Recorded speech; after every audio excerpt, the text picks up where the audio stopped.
excited today. All right, so I'm Crystal Perez. I'm super excited to introduce today's special guest. Ernie G is seriously one of the leading Latino comedians in the country. A little bit about him. He is a graduate of Loyola Marymount University with a degree in psychology and minor in Chicano studies.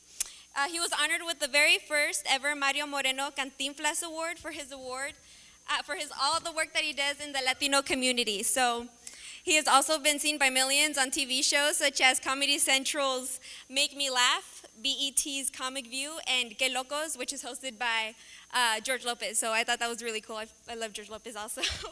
I gotta tell you guys, I've been to one of his live shows before, and he is absolutely hilarious. You guys are in for a very special treat tonight. Lastly, he was the keynote speaker at UCLA's 32nd annual Raza graduation, and he travels around the world during Hispanic Heritage Month, delivering his message, spreading laughter, and today he's here to inspire and entertain us. So without further ado, please help me in welcoming Ernie G to the stage. Thank you, Leah. What's up, ASU? How you guys doing? You guys good? All right, you guys ready to have some fun? Yeah? Who's excited about Hispanic Heritage Month? What's up? Yeah. All right, awesome, cool. Some of you are like, is that what we're doing here? I didn't even know. That's cool. Awesome. So before I get started, everyone, I just want you guys to know, some of you may know this or not, but I'm on a bunch of TV shows that nobody watches. I'm so famous, I have to tell you how famous I am. But I was on a show, clap if you think you remember. Maybe your parents used to watch a Latino comedy show called Que Locos. Anybody remember Que Locos out there? A few of you guys? All four of you have cable. All right, cool, awesome. Because you know Latinos don't like paying for cable, huh? One dude in the neighborhood gets cable, and then the whole neighborhood taps into that one box right there, right? And then we have the audacity to complain when our cable goes out, huh?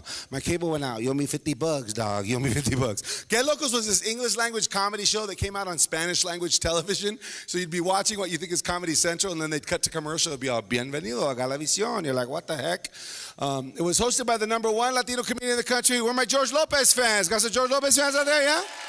Yeah? Okay, cool. I was like saying thank you to George for opening doors for us. I started my career with Gabriel Iglesias. You guys know Fluffy? I'm not fat, I'm Fluffy, yeah? All right, so Gabriel and I, and then the guy that he talks about a lot, Felipe. Hey, fool.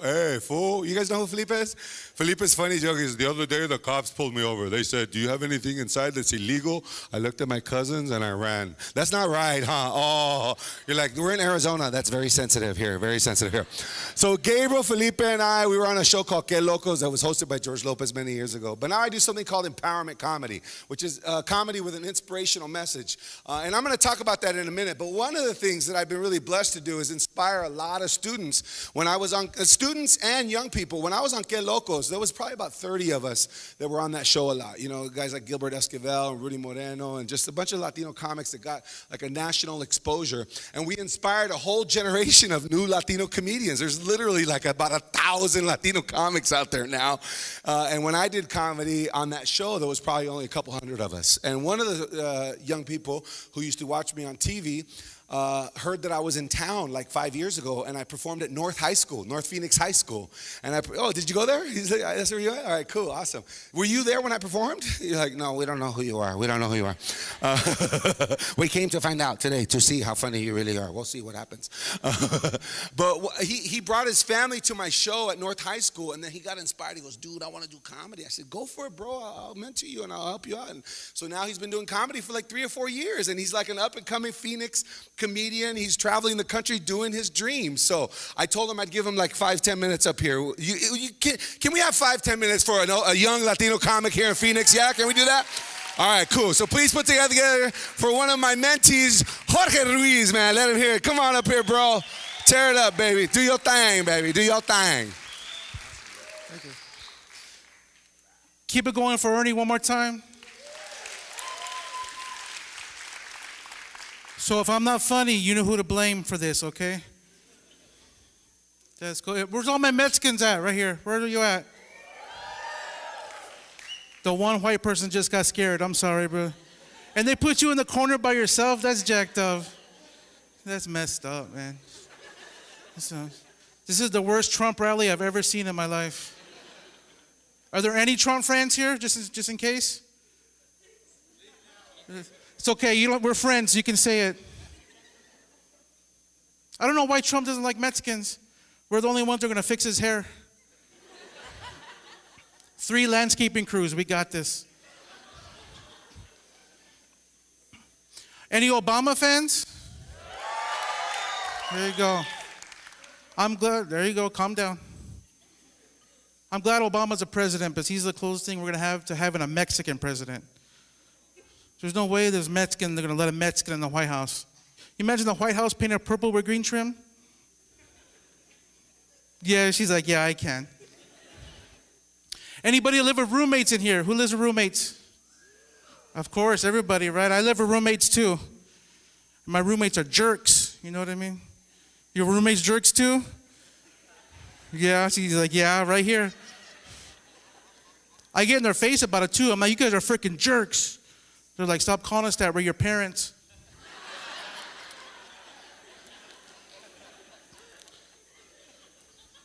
I live with crazy Mexican people. I woke up one morning, my dad's eating a lean cuisine with a tortilla. I'm like, what are you doing, man? You can't have your side with your lean cuisine. He's like, it's a utensil, stupid. Shut up. I look over at my mom. She's dipping in taquitos on her Slim Fast. She's like, it's working. I can feel it. But I have great parents. Like, I drink a lot of beer with my parents. And one night, we're all drunk, and I'm trying to sneak out of the house because I'm 30 now. And my mom caught me, and she gave me this lecture. You can't drive drunk. You can't do this. I'm like, I was just going to go buy more beer. She's like, okay, be careful. You do that too, huh? You get just having flashbacks over here.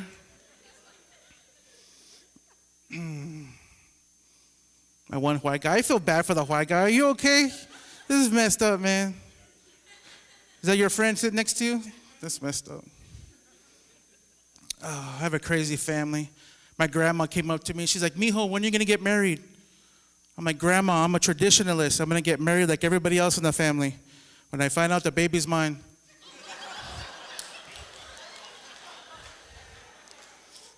All these are about you, huh? You're like,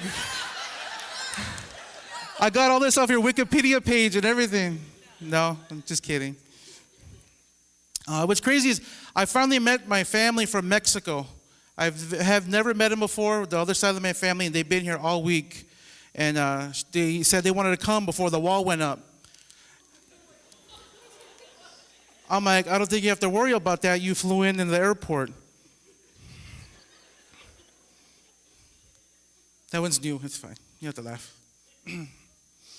I recently got a new job, though. I got a new job working here in Phoenix. I work in South Phoenix. You guys know where South Phoenix is? Yeah, where you guys aren't supposed to go. First day on the job, my boss comes up to me, hands me a whistle. I'm like, I don't need no whistle. I'm a man. He's like, no, bro, it's a rape whistle. I'm like, if that's happening, I'll handle it. He's like, no, bro, it's for you. They like them big out here. And I'm freaking out, because this body's a temple. I have women praying about this body all the time. Like, oh my God, please don't touch me.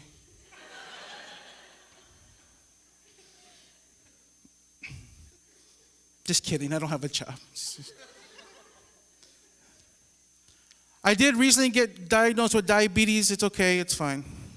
It was coming. And I had cake outside too, so it's my fault. And what sucks about being Mexican and having diabetes, I got to eat wheat tortillas now. I know, right? I cry every time. But eating wheat tortillas is like making out with an ugly girl. Like you don't want to, but you'll take it.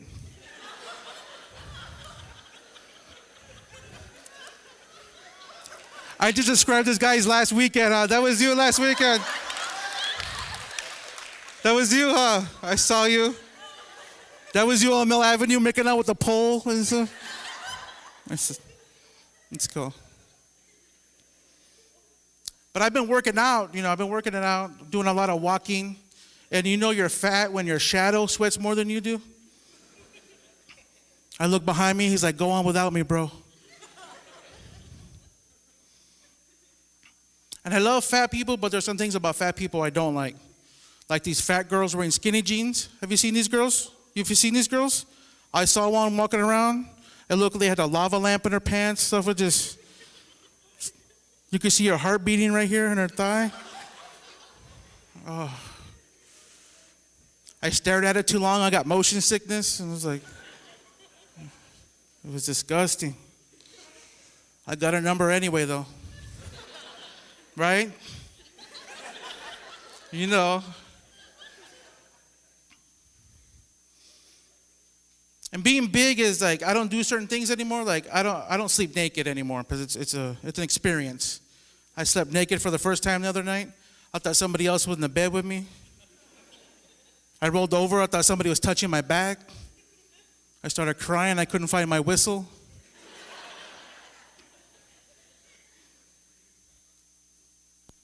All right, a couple more, and I'll bring the real comedian up here. But did you guys ever notice how some white people are dumb? Not anybody here, not you. People in Mesa. I had some white lady come up to me. She's like, "Oh my God, what kind of Indian are you?" I'm like, "Mexican?" I knew she was stupid too, but she's like, "Where's that tribe located?" I'm like, "Glendale?" That's where I'm from. But I was driving with my white friend the other day. We're driving down the street, and he's like, "Dude, is that like where all the Mexicans go and work out?" I'm like, "What are you talking about?" He's like, "Dude, it says Law Fitness on the top."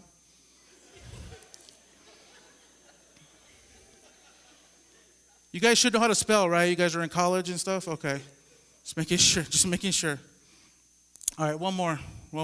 And I'm sure you've done this, so I'm just me and you, okay? Don't do this. Don't smoke cigarettes with Asian people, okay?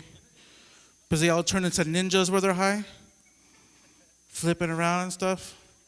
I freaked out and passed out. I woke up the next morning, all my nails were done and feet were all soft and stuff. Thank you guys for letting me do some time for you all. Let's bring back Ernie G real quick.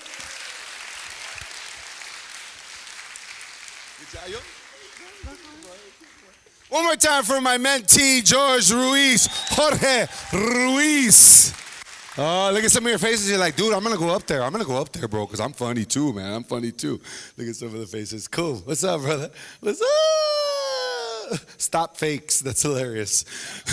What's up, bro? I'm not going to mess with you. Are you one of those white-looking Latinos, bro? Is Miklo in the house? Miklo from Bound by Honor? Me das esquina, yo te doy esquina. If you've never seen Bound by Honor, you got to watch it. It's the Latino Godfather, you know what I'm saying? Blood in, blood out, no? That's his favorite movie. He goes, "I'm going to be like Miklo one day, man. I have a poster of him right there." Are you one of those Latinos that looks gringo, like Juan Pablo? Where's he at? Where's JP? Pobrecito, dude. Look at that white boy right there, bro. That white boy speaks better Spanish than any of us combined. He speaks Spanish and Italian, dude, just to rub it in our face. He'll get you, bro. Are you, what are you, mixed? He's like, yeah. What do you mix with? German and Italian, but no Latino. My dad's from Mexico. Why didn't you say that first? I said, "Where are you from?" He goes, "German, Italian. And then there's a little Mexican back there. It's back there, a little bit, just a little bit, dog. It's my dad, okay, my dad." It should have been the first thing out of your mouth, bro. You'd be like, "No, my dad's Mexicano. And we have a little German, a little Italian, a little German, a little Italian." You went the other way, bro. You went German, Italian, and a little Mexican right there. You got to be proud, bro. It took you weeks to grow that thing, right? It took you forever. And you were looking at it going, "Ooh, the brown's coming out in me right now, man. I'm going to look like Pancho Villa in a moment here, man." That was work, bro. You combed it, huh? You snipped it. Be honest, dude. Be honest. Look at these two just like, "I'm so glad you're messing with him, bro." So you wore basketball clothes to the show, bro. Come on, dog. No, I like messing with you because you're a good-looking, skinny papi chulo, and I hate you. Look at so skinny. Look at poor dude. First of all, I don't like that he called you a white guy, okay? Because we don't really know.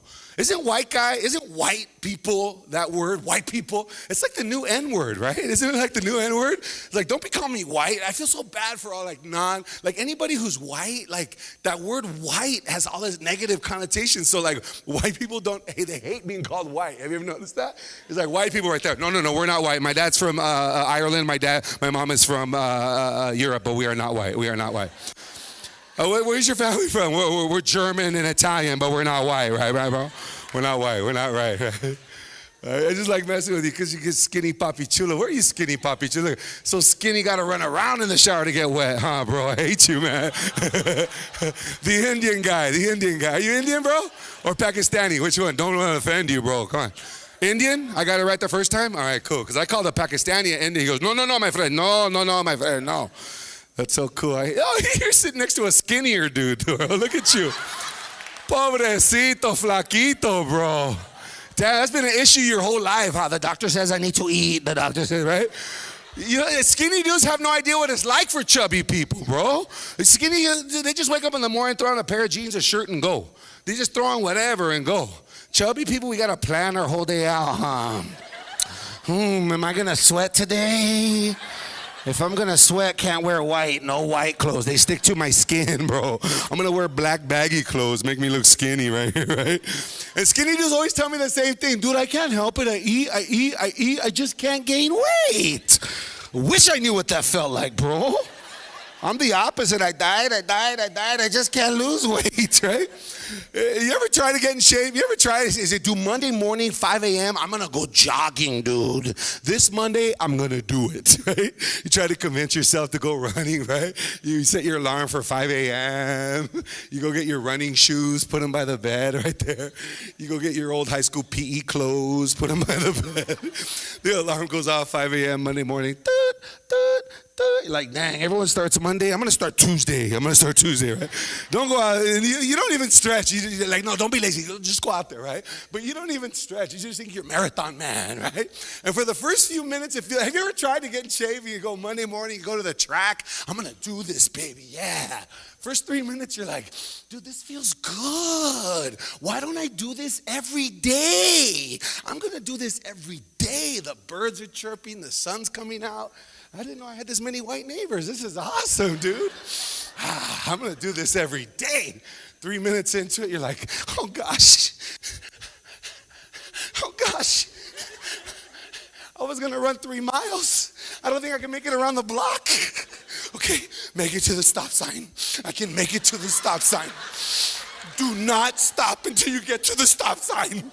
You even start talking to you even see yourself passing the stop sign now. Guys. Make it to the stop sign. I can make it to the stop sign. Okay, forget the stop sign. Make it to the driveway. No, not that one. The one with the crack in it. You start talking to yourself. I think this is a sign from God. This is a sign from God for me to accept myself for who I am. I need to embrace the chonchis. Screw it. I'm going to power walk. Power walking's better for my knees anyways. I'm going to power walk. You know what's sad? Only the chubby people were laughing. All the skinny people were like, can't help you, bro. 5 miles every day, dude. This is ASU, dude. We're all about. You know what's even sadder? I need to get in better shape to do that damn joke, dude. I'm over here dying right now. Having a heart attack. Okay, breathe, focus, breathe. You can't be Mexican and be on the Atkins diet, the low carb diet. No bread, no tortillas, no rice. What the heck do we eat? Carne asada, queso, and chorizo. I lost 20 pounds, but I had a heart attack. I just feel bad for, I think we worry too much about the outside and not enough about the inside, you know? We're here in school to like make our insides just explode, right? But we forget, and then freshman 15, which ends up being the freshman 50 for some of us, right? Dude, I went to that cafeteria today, bro. The one's like $10 and all you can eat, bro. How do you not get fish tacos, some rice curry, pizza, and dessert? You know what I'm saying? Like there at that cafeteria, you feel like, oh, it's fine. I'm getting this. Where else would you order rice curry, noodles, pizza? You know, look at somebody like, what's the problem? I don't understand what the problem is. I don't know. I just think we worry too much about the outside, not enough about the inside.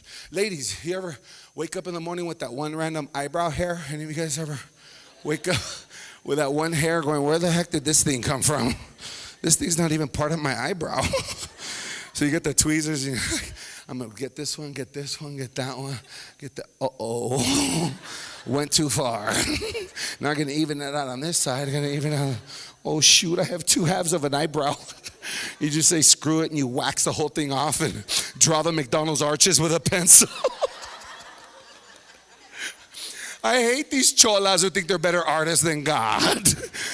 That doesn't look better than what God gave you, mija. Your eyebrow goes here, mija, not way the heck up here. Looking like you have a permanent surprise look on your face. Close your eyes, mija. And God forbid she drew her stuff in and she forgot and she goes dancing that night.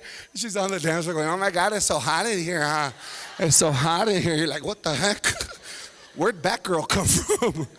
Guys, we don't care how. We wake up in the morning, we scratch, we go, huh? That's the only thing we don't mess around with. The only thing we guys care about is our hair, huh? That's the only thing we don't mess around with. We put a bunch of dippity-doo in our hair, bro. Look at that thing. Right there, huh, bro? It's so cute. He's like, mess with him, please, mess with him, right? Look at that, bro. That's kind of like a retro pompadour kind of thing going on right there, bro. Look at Papi Chulo, dude. I hate you. Don't look around. I'm talking to you, dog. Papi. And the women love it, huh? Ooh, they run their fingers through that. You're like, do it again, do it again, do it again. Because it reminds you of your mom, huh? When they go like that, huh, bro? Huh? Do it again, do it again, do it again. Ooh, what's going on here? Is this a Freudian thing happening right now, you know? Oedipus complex and stuff. Anybody take that? Psych 101? You know, it's weird. He's like, bro, I should have got a haircut before I came to the show.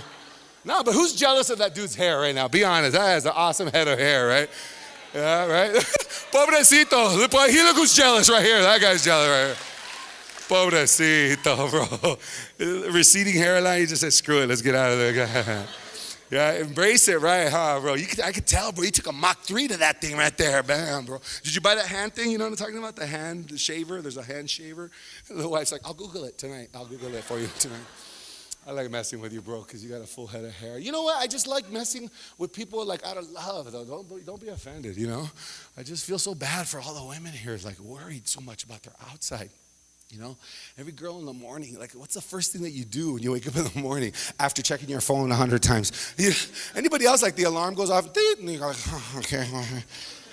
The other day, I tried to not look at my phone. I woke up, and I go, don't look at it. Just don't look at it. Go pee real quick. Go pee, make coffee. Don't look at it. And I was like, I have to look, right? The moment the alarm, you're like, I'm getting work done in the morning right here, right? Returning me emails and stuff. We're addicted to that thing. But ladies, I feel bad for you. A lot of time, you just wake up in the morning, go into the mirror, look at yourself, and like, I am never drinking again. You guys hate yourselves in the morning, right? She's like, yeah, that's me. Yeah, that's me. That's so funny.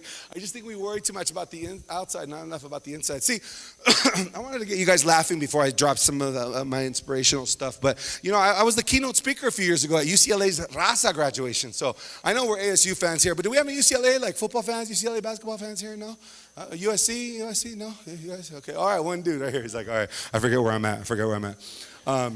ASU Sun Devils, right? You guys have an awesome football team, awesome basketball team, awesome baseball team. You have it's one of the greatest schools in the country, I think, right? Is that what, yeah, right? Is that hook 'em horns? What is this? Pitchfork?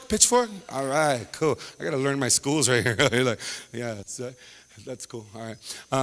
I'll come back next week. Oh, Hispanic Heritage Month football game next Saturday, right? You guys hear about that? Yeah, you guys should go, man. You guys should celebrate. But, you know, I was the keynote speaker at UCLA's Raza graduation a few years ago. So every year UCLA has a graduation and they have a Raza grad for the Latino students, you know, with mariachis and pan dulce. You know how we do it. They say, oh, they should have had some pan dulce right here for us, huh? Dang, I haven't had a concha in a long time. Wow. Look at some of your faces. What's a concha? They had cake though. They had pastel. Huh? Who had some pastel? Anybody had some Ernie G pastel? That was so cute. Aw. She's like, I made it. My mom made it. Oh my God, you just reminded me of another joke I haven't done in years. I'm going to do it before I talk about this other stuff. How many ladies in here know how to cook? Round of applause. Be honest. You know how to cook. Come on, be honest. Oh my God, that is so sad. So we're like, well, yeah, I guess. Huevo con weenie? I can make huevo con weenie for sure. I can make huevo con weenie. Huevo con weenie is not a home-cooked meal, okay, ladies? So you know what huevo con weenie? It's like eggs in your hot dogs in your eggs. You know? So we're like, yeah. He goes, that's my favorite, huh, bro? Have you ever had a ghetto burrito? You know what a ghetto burrito is? A flour tortilla with American cheese and a hot dog in the microwave. That's ghetto, dude. So we're like, it's not ghetto, bro. It's good, dude. It's good, right? See, I perform all over the country, and I don't really do this joke that much, but right now when you raise your hand, like, I said, did you bake it? You're like, no, actually I didn't. I just cut it and served it, right? I feel bad because every girl out there, like, grew up with a mom pretty much that knows how to cook, or she didn't, but, you know, there's this whole thing about how women should cook, but now gender roles are shifting, right? And everything's coming, like, you know, like, you don't have to cook, but some of you were probably raised with a dad or a mom that said, you know, you have to cook. If you're going to attract a good man into your life, you have to cook and clean, right? You're like, no, that's why I went to college. Hello, mom, right? Right? And I used to do this joke about I love a beautiful, powerful, educated Latina who can cook, right? But every time I said that, someone was like, I'm not going to cook for my man. I'm not going to wait like my mother for my dad when he comes home from school so he can cook or from work. Stupid. That's why I went to college so I could hire somebody to cook for me. Why don't you cook for me? Why don't you cook for me, Ernie? Because I like to cook. I love to cook. Just don't expect me to cook for you, okay? That's the thing, huh? They just don't want the expectation, right? You know, huevo con weenie. And there's some women that come up to me and they go, I know how to cook, okay? And I tell them, huevo con weenie is not a home-cooked meal. And they get all offended, right? I say, you don't put hot dogs in fideo, you know? There's no such thing as spaghetti con weenie. You don't put hamburger meat in menudo, right? Some girl came up to me after the show. She's like, here, I made this special for you. I go, what is it? She's like, it's albondigas. I'm like, it has no meat, right? I don't know. I just feel bad because every girl out there has been hurt, right? And like she wants to, I don't know, man. That joke, I haven't done it in a long time, but I wanted to just kind of like test it on you guys because it's just not empowering at all, right? But it does. I like when a man cooks. Ladies, do you like when a man throws down and cooks for you? You like that? Right? That's sexy. Is it sexy? It's beautiful, right? Look at all the guys. We got to take cooking, bro. We got to take cooking classes, bro. We got to take cooking. I'm in a cookbook, bro. I'm in a cookbook with Jeff Foxworthy, From the Stage to the Stove. 100 comedians and their favorite recipes. You know what mine is? The Latin lover's breakfast. Chilaquiles. I make some bomb chilaquiles, bro. But I make the eggs. I mix the eggs in with the chilaquiles, right? Some of you are like, no, you just fry the egg and put it on top. No, right? I guess not in Arizona. The food's different in Arizona. I'm going to get to food in a moment. Let me get back to this. Let me get back to the flow. So every year UCLA has a graduation, and they have a razaga for the Latino students, right? They had over 300 students graduating from UCLA from all over the country with their bachelor's degree, their 4-year degree. They had over 200 students getting their master's and their PhD, so 500 Latino students graduating from UCLA, and then they had about 5,000 of their friends and family at the graduation, right? Because, you know, one of our cousins graduated, the whole family shows up, right? I heard there was free pan dulce, pa donde voy, right? I brought the foil in the bag to take some to go, let's do this, right? You ever be at a party, your mom be sneaking chicken in her purse right there, you know what I'm saying? Like, don't be doing that, mom, that's ghetto. But give me the big piece, You ever complain that your mom's doing something and then complain she didn't do it for you? Don't be doing that. Did you give me some? And when I told those UCLA graduates, same message I'm delivering right here at ASU for Hispanic Heritage Month 2016, that it's beautiful that you guys are here at ASU figuring out what it takes to get yourself through and graduate from college. It's not just that you got here. It's the fact that you're going to graduate. And I know some of you guys have had some ups and downs with that. Some of you have gotten scared. You've been too involved with extracurricular activities. And you forget that the whole point of you being here is to kill it in your classes, to kill it, to get great grades, A's and B's. That's why you're here. Yeah, it's important to be in a fraternity. It's important to be involved. That's beautiful. But the most important thing is that you kill it in your school. Why? So you can graduate. Why am I saying that? Because the day you graduate from college, the day you can say, I am a college graduate, you will instantly transform the perception that people have of our community. How many of you know what I mean when I say that? When most people in the world hear the word Latino, When most people in the world, I'm not talking about us, I'm talking about most people out there in the world hear the word Hispanic or black or white or Asian, but especially Latino or Hispanic, certain images pop up into their head as to who they think we are. And I know in your hearts you tell yourselves, that's not who we are, that's who you think we are. Who we really are beautiful, powerful, educated people who contribute to this country. That's who we really are, right? That's who we really are. So the day you graduate from college, you will instantly, non-verbally communicate to everyone you know that you're a beautiful, powerful, educated person. You see, I grew up in Phoenix. I graduated from ASU. People say, oh, you graduated from college? Oh. I know some of you have already experienced that when you go back to your communities, right? Especially you come from small communities. You go see, I go to ASU. People, oh, you go to college? Oh, right? But here's the message.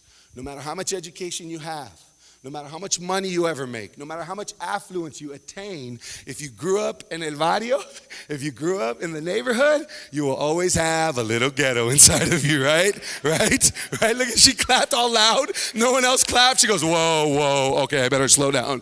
See? Well, how come? That's so funny. Usually it gets bigger claps. People say, yeah, that's right.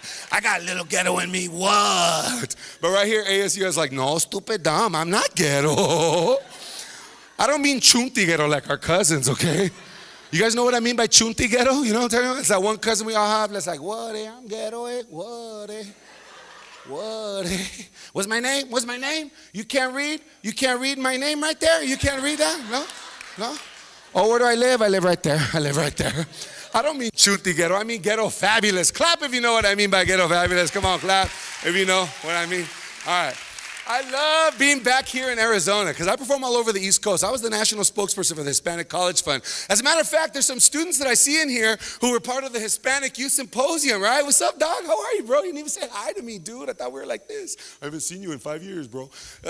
Clap if you, or raise your hand if you're part of the Hispanic Youth Symposium that we did here a few years ago. All right. Can you give it up for my friends, man? These are beautiful people who contributed to Latinos. We had like 200 high school students come here to ASU during the summer, and Jose and a bunch of my friends here, they were mentors to these high school students, and a bunch of them ended up coming to ASU and U of A and went all over the country. So thanks for being here, everybody. God, my heart just got like swelled up. I wanted to talk about you guys, but I got to do jokes. All right, cool. I'll be back. What was I talking about before I mentioned you? Oh, because you clapped really loud, the ghetto part. She's like, yeah, whoa. I guess not, maybe not, right? But just notice, you could feel it in the room, right? Just notice that like when you say that word ghetto, for most of us, a negative connotation pops in our head, right? You hear the word ghetto, you think negatively. Well, I go across, see, I love being back here in Arizona, because when I was working with the Hispanic College Fund, I was performing in D.C. all the time, right? And I have to explain to the Latinos in Virginia and Maryland what a taqueria is, okay? Do I have to explain to you what a taco truck or taqueria is? You're like, no, my uncle's one on Sundays. Here's his card, right? I go to Virginia, I'll ask the Mexican students, I go, where do you guys go for Mexican food? They're like, Taco Bell? I'm like, what, dude? I'm talking about real Mexican food with corn tortillas, or like, oh my God, Chipotle, totally, Chipotle. I'm like, no, dude, I'm talking about a Mexican man pushing a shopping cart in an alley behind a car wash. And there's a little white light dingling right there. And you're driving with your family, you're like, oh, there's tacos over there. You pull into an alley and you're eating tacos on a milk crate, right?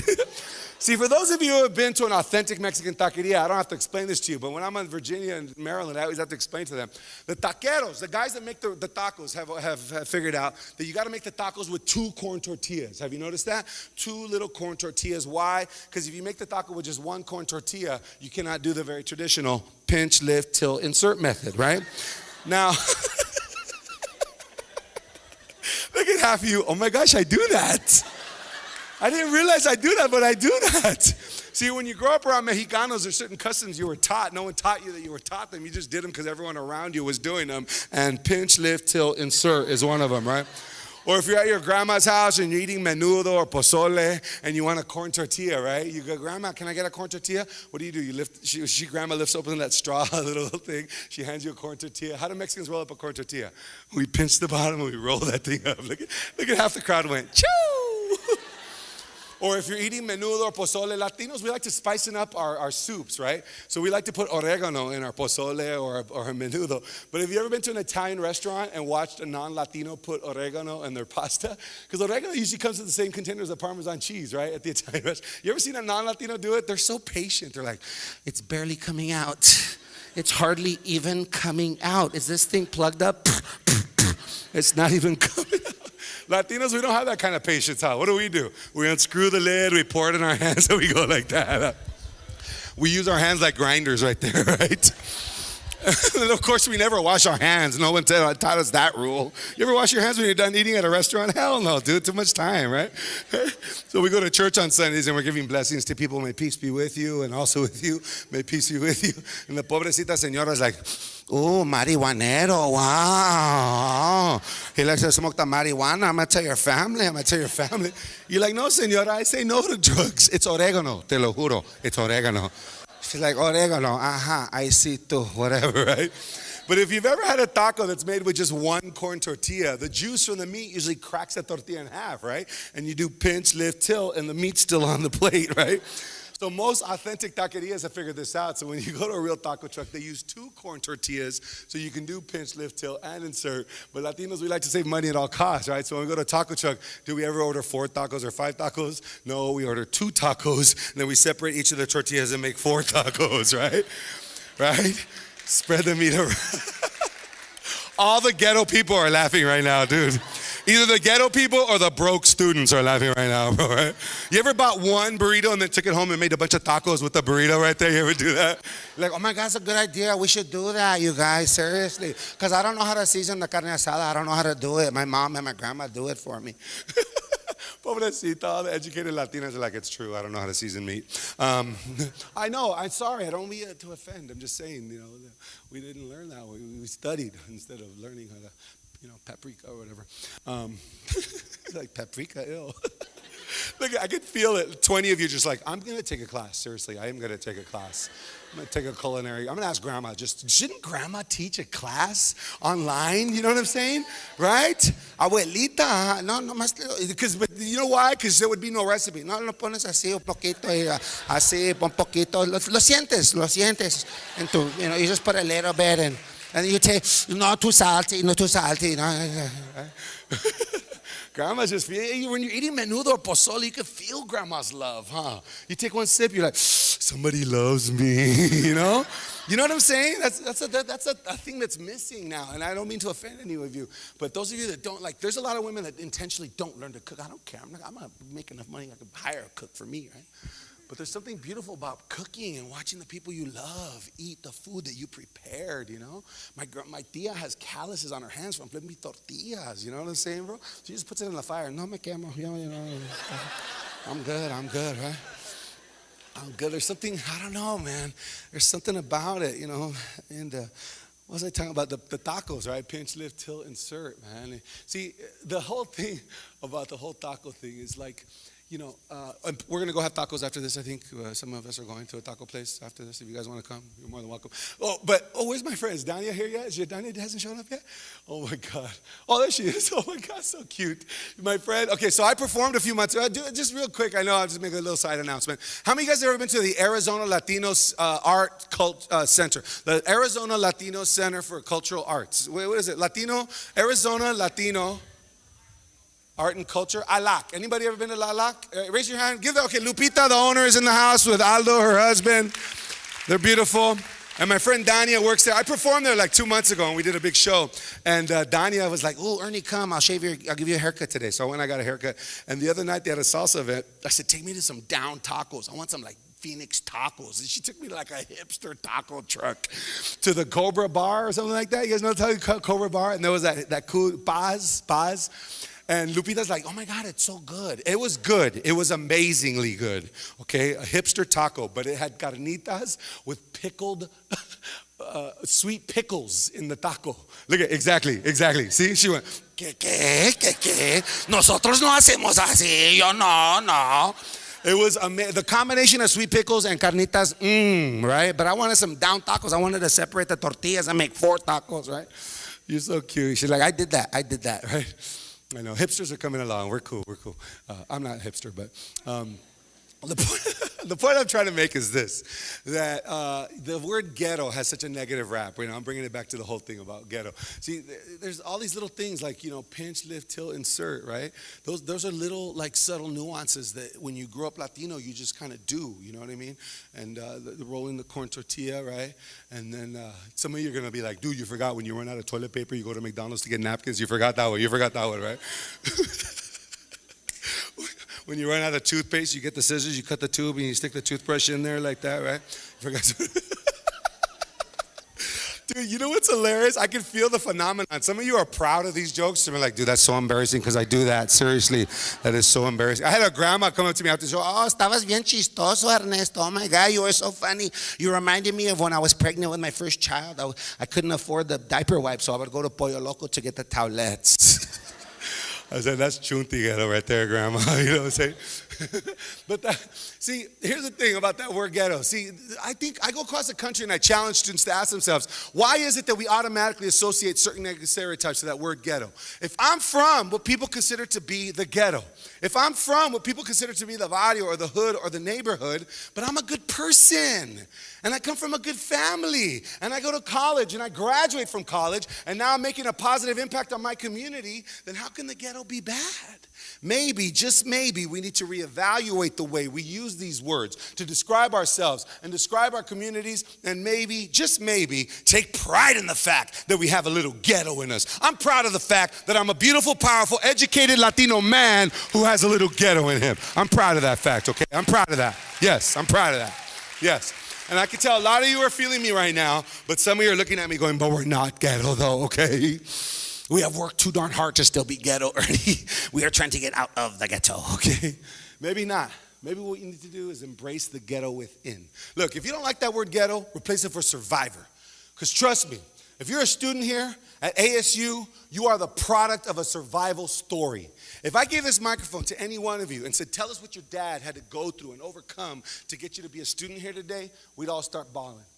Tomorrow I'm leading an amazing leadership development workshop. It's at 6 p.m. I think we have a few spots available still. It was for the sponsoring orgs, but if some of you want to participate in it, it's a powerful workshop about telling our story. I teach emotional intelligence because Latinos need some emotional intelligence. How many of you know that your dad is low on the emotional intelligence rung? You know what I'm saying? My dad doesn't even talk to us anymore, to be honest with you, right? So I teach emotional intelligence, and one of the things I teach is that everyone has a story, and you got to tell your story. So if I give this microphone to any one of you, so tell us what your mom had to overcome. Tell us how many houses has your mom cleaned so that you could be a student here today. We'd all start crying. So if you don't like that word ghetto, replace it for survivor. But as far as I'm concerned, shoot. If you're from the ghetto, you get to. If you're from the ghetto, you get to be street smart and book smart. If you're from the ghetto, yeah, you can laugh at that, yeah. If you're from the ghetto, you get to know what time it is in the classroom and in the hood. If you're from the ghetto, you get to be proud of your education and of your cultura. So if you have a little ghetto and you can hear you make some noise, a little ghetto in you, some of you? All right. Some of you are feeling me right now, and some of you are still going, but we're not ghetto though, okay? We have worked too darn hard to still be ghetto. So for those of you who aren't feeling this, here's the ultimate test. If you think you might have a little ghetto inside of you. When you run out of shampoo, do you throw the bottle away? No, you pour the water inside, shake it, pour it on your head, right? Right? Everybody does that. Everybody does that. Even the teachers and the gringos are like, we do that too. That's actually not being ghetto, that's being thrifty. There's ghetto and there's thrifty, and that's definitely thrifty. But those of you with a little bit of money, you guys fill that bottle up the whole way one time. Shake it, pour it on your head, and throw that thing away. That's being a waster, dude. Not us, Latinos and black kids, we fill it up a third of the way, huh? Because that soapy water, that's like 3 shampoos in one right there, huh? You fill it up a third of the way, shake it, put some on your head, then you put that thing back. Then the next day you go in there, you get the shampoo bottle, you open it, you squeeze it on your head. That soapy water's cold. Huh? That water's cold. Okay, only the really ghetto people are laughing now, dude. Then finally, the last day you go in there, you get the shampoo bottle, you open it, you squeeze it on your head. nothing comes out. You're like, shoot, what do I do now? Like the good ghetto person that you are, you wrap a towel around your waist, go to the kitchen, get palm olive dishwashing liquid, baby. Heck yeah. Look at half your faces. Dude, you just crossed the line on that one, dude. You kind of had me for a second there, pal, but you lost me on that one there. Suave is 99 cents, Ernie. Suave. Don't they got a 99 cent store by where you live, Ernie? Clap if you like the 99 cent store. Don't lie. Don't lie. The Dollar Tree, the Family Dollar. I love the 99 cent store. I just don't like being caught there. You know what I'm saying? You see your friends, you're like, oh, hide, fool, hide, fool. They're going to think we're broke. They're going to think we're broke. They saw me? Did they see me? Dude, I'm just here for milk, eggs, and batteries. That's it, dude. For food, we go to Fiesta Foods or Food for Less. Or what's the ghetto supermarket in Phoenix right here? Food City, Food City. Somebody like, Food City's ghetto? We go there all the time. It's not ghetto. You know how a store, you know how you can tell if a supermarket is ghetto if they sell cajeta. If they sell cajeta, then it's ghetto. Or nopales in a bag, dude. You know what I'm talking about? Oh, it's the best. And if the avocados are ripe, it's a ghetto supermarket, right? Because if it's a real, we pick them early and they'll ripen right there. I hate that. You know what I'm talking about? Some of you are like, I never made those observations. Oh my God. These are the same jokes I did at UCLA's Raza graduation. And what was beautiful to me was the audience was laughing. I'm a comedian. I do jokes for laughs. What was even more important to me, more poignant, was that after the show, there was a big long line of people to come talk to me. And the line was filled with tias, tíos, primos, cousins, grandmas and grandpas, abuelitas and abuelitos, coming up to me to say thank you. Thank you for not only celebrating our child's accomplishment by graduating from UCLA, but thank you for not letting them forget who we are, where we're from, and the obstacles we had to overcome to get them to even go to UCLA. I said, wow, there's something beautiful about embracing every piece of who we are. And that's one of my messages here today. You got to love and embrace every piece of who you are, including the ghetto or the survivor within. Like, I love being Latino. I'm proud to be Latino. People always ask me what's the G for. Ernie G. Is it Garcia, Gutierrez, Gonzalez? My full name is Ernesto Tomás Grichevsky. Messed you up with that one. I thought you were Latino, stupid. I'm a Mexican-American, Puerto Rican, Russian, and French Catholic Jew. I am this country, you guys darn it. My mom's from Mexico, born and raised in El DF, Chilanga, hasta las cachas, güey. If you don't know what that means, too bad. No, it just means she's Mexican through and through, all the way down to her pistol holders. My dad's Puerto Rican, so I'm mostly Mexican. Hi. Have you ever noticed Puerto Ricans are arrogant salsa dancers? You ever notice that? Puerto Ricans, Cubans, and Dominicans dance salsa like, I know I look good. I know I look good. You wish you looked like me, but you don't. I know I look good. Mexicans, we love dancing salsa, but we end up mixing salsa with this other Latin dance called cumbia. We look like we're dancing the chicken dance.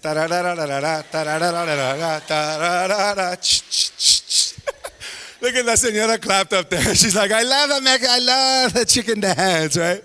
So cute, dude.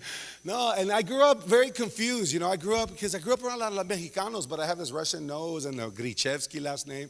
Russian Jew, a Mexican-American, Puerto Rican, Russian, and French Catholic dude. See, my rich, tall, white, Jewish great-grandfather came over from the Ukraine when I was, when I wasn't even born yet. In World War I, my great-grandfather, Benito Gritzowski, came over, and then my rich, tall, white, Jewish great-grandfather hooked up with my short, little, dark, brown Mexican abuelita. They had 5 kids, got kicked out of each other's family, and they came to the United States, right? So I've always felt this connection to the Puerto Rican side. My dad's 100% Puerto Rican. But then this Jewish thing. My mom was like, well, we're Jews, mijo, we're Jews. But I go, but we went to Catholic everything. You know, I went to Catholic grammar school, Catholic high school, Catholic university, Loyola Marymount. But now I only go to church on Christmas, Easter, and when anything's from God. And then... You guys feel guilty for laughing over that? That's not right. You're going to go to hell for that one, Ernie. You're going to go to hell. That's how bad Catholicism is. You didn't even want to laugh at my joke right now. That's how bad. That's how much guilt has been put upon you. Raise your hands if you grew up Catholic. Come on, be honest. Raise your hands. Pobrecitos, you're also guilt-trodden right now. That was a funny joke. I've done that joke at church. You know when you go to the church carnaval, the carnivals at the churches, you know what I'm talking about? And they have the beer party right there. You know, all the adults are getting all pedo right there. You know what I'm saying? And all the kids are like, oh, I got to go fish. And like, go get 2 more. I barely started drinking right now, right? I've done those jokes in front of priests, and it's funny. So you're like, no, it's not funny. You want me to do a Catholic joke? You want me to do a couple Catholic jokes right here? Dude, okay. Is it me, or is it like you love Catholicism, you love church, and you love Jesus, right? But when you don't go for like 3 or 4 weeks or a month or maybe 6 months, right? There's a party you're like, dude, I can't go back. I can't go back. I want to go, but I can't go back. They're going to recognize me, and they're going to know I haven't been there for a while. Can I just pray? I'm going to pray to the ocean and to the mountains, and I'll just be spiritual on top of the A. I'll go to the A, and I'll just be spiritual right there, right? You know, what is it called? The mountain right there with the A. What's that called? A mountain? That's hilarious. You guys are creative. We're so creative, artistic. What's the A mountain? It's called A mountain. Wow. You guys got deep with it. You got deep with it, man. That's beautiful. You guys are obviously poets. Right? But you ever like try to go back after not being around church for a while? There's a part of you that thinks that they're going to welcome you with open arms. You're going to walk in, you're going to float in. Oh, I'm back, my people. I'm back. And you're like, welcome. Come on, have a seat. We've been waiting for you. Right? And then you haven't been back in a while. What do? You walk in. What's the first thing you feel? I'm going to hell for sure, dude. I'm going to hell, dude. I know I'm going to hell, right? Then you feel like all the eyes look right at you, huh? And then like you check, oh, what am I wearing? Am I even wearing the right? I wore shorts to church. Is that a mortal sin? I think that's a mortal sin. I have to do 48 Hail Marys, dude.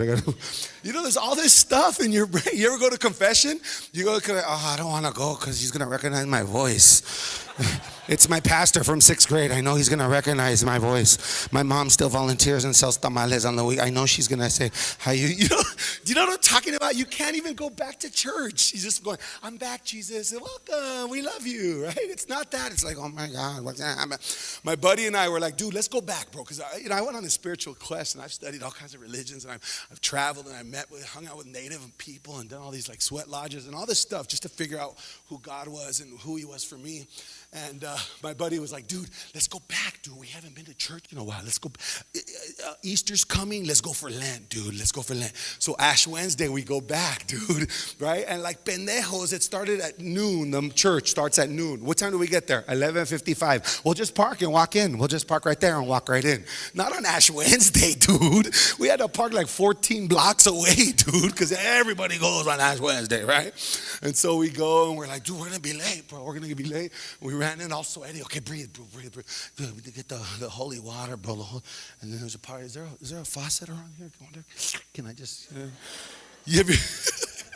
Whoever's not Catholic is like, I don't understand what's happening right now. So I was like, all right, bro, breathe. So we go in, and I'm thinking that it's going to be like, welcome back. And I walked in, and I was like, bro, I'm going to hell for sure, dude. So I walk in, and then I go like to sit in the pew. There was like 2 seats right there. So we walk in, and then my buddy does the genuflect, right? And he does the sign of the cross. And then I'm like, dude, I want to do it right. I'm back, baby. God, I'm back, baby. I'm going to do this right. So I started thinking like, how do you genuflect properly, right? Like how far does your knee have to go in order for it to qualify as a real genuflection, you know? Like, does your knee touch the ground? Do you touch the ground and then do the sign of the cross? Or do you just do like the girls do and just do the dip? You know, they just go, and go, you know. You know, every girl in here does the dip. When you dip, I dip, we dip. I put my hand up on your hip. When you dip, I dip, we dip, right? And every girl with their high heels, you know, their high heels. Oh, I don't want to fall. I don't want to fall. I don't want to fall, right? It's like a curtsy. It's like a curtsy. We never took proper classes, but we do the curtsy. I see too. And it's so cute. I can see some of you laughing and some of you like, that's not right. That's not right. I don't want to be laughing right now. I've done these in front of Catholic priests and they were cracking up. So relax, people, right? And then like, what do? How many fingers? Which is it? Is it this one? Is it index finger, right? Is it name of the Father, Son, Holy Spirit? Or is it Holy Ghost? In the name of the Father, Son, Holy Ghost. Who says that? Oh, that's Mississippi or whatever, right? On the East Coast. Is it the name of the Father? And then is it, which one is it? Is it this? Name of the Father, Son, Holy Spirit? Is it this? Some people, you see this? You ever see this one? People do that all the time too, right? With the thumbs up, God, love you, baby. I love you, baby, right? Which one is it? Some people, you make the cross. They do the cross, right? Is that what it is? The cross. But that's Mexican. That's Mexican. All the Mexicans do the cross. Because that's how they do it in Puebla. That's why you do. In Culiacan, it's the cross, but we're in Phoenix now. We've evolved, and now we're in Phoenix. And is it the cross still or what? Because I did it in front of a bunch of Irish Catholics in the East Coast. They're like, the cross? No, we don't do that. We just do all of them together, right? Because unity. It's unity. We do it all together. That's individualistic. We don't like that. We do unity. In the name of the Father, Son, and Holy Spirit. Amen. To honor the Trinity. Look at all of you are confused right now, dude. It's like, seriously, I'm going to go back. I'm going to take my catechism class again so I can know this stuff. Right? And then I was just like thinking, like, because if I do it wrong, I'm going to hell. If I did it wrong, I'm going to hell. You can't do that one. You can't do that one right there, right? No, you can't. I didn't even want to touch my forehead when I did that one. I kind of did like this, you know what I mean? I mean, not really, it was closed, but I made sure it was back a little bit so I didn't even touch my forehead with it, because this one is associated with all kinds of things that I do not condone, right? And then so we go in, dude, and then we go in and we sit down. All right, we're good, bro, we're good. And then they start talking about all this stuff. Everything's changed now. It's all different. All the responsorials and stuff. Remember, you used to say da-da-da-da, and then you would say that, and it was like, or like, may peace be with you, and also with you. Now it's may peace be with you, and with your spirit. Have you noticed that? So we're like, I haven't been to church in a long time, honey. It threw me off, and also with you. And they went, oh, you've obviously not been here for a while, buddy. You haven't, you know. And then the Catholics, they give you that condescending look. Oh, hey, welcome back. Yeah, whatever, right? It's like, God, I'm back, people. I want to come back, right? So that was, and then here's the worst, bro. When it's time to kneel, you know, when it's time to kneel, you put the thing down, right? And some people, and then you kneel. Now, when you kneel, do you have to be like kind of kneeling with your back erect? You know, does it have to be like this? Can you hold on? Can you hold on right here? Is this like a handlebar? What's going on with this thing? Or do you have to have your hands right there? And the big question, can you put your butt on the pew behind you? Can you do that? Is that allowed? Because all the gorditos do it. All the gorditos do it. All the gorditos are put their butt on the pew and holding on for dear life like this. You know what I'm saying? So I tried to be a good Catholic, dude. I didn't do the dip. I went all the way down, touched it. I did the cross, bam, bam, bam, boom, I'm in. And then I was like this, and I was just sitting there going, okay, dude, you can do this, bro. You can do this, bro. I didn't have my butt touching. I was like that. I had my hands right there. And my knees, dude. This is like 30 seconds into it, man. And the guy's just talking, the priest. He's just talking. And then I said, screw it, dude. I grabbed on, dude. And I sucked it in. I got close right there. Back. I love you. I'm back. I'm back, dude. Oh, God. I felt the burn, too. You know the burn, man? I felt the burn right here, bro. I was like, dude, I should do this every week. Get in shape right here, bro. And then all of a sudden, I saw all the gorditos. I said, screw it, dude. I'm sitting down, bro. And my buddy's all skinny like you, Flaquito. I hate you.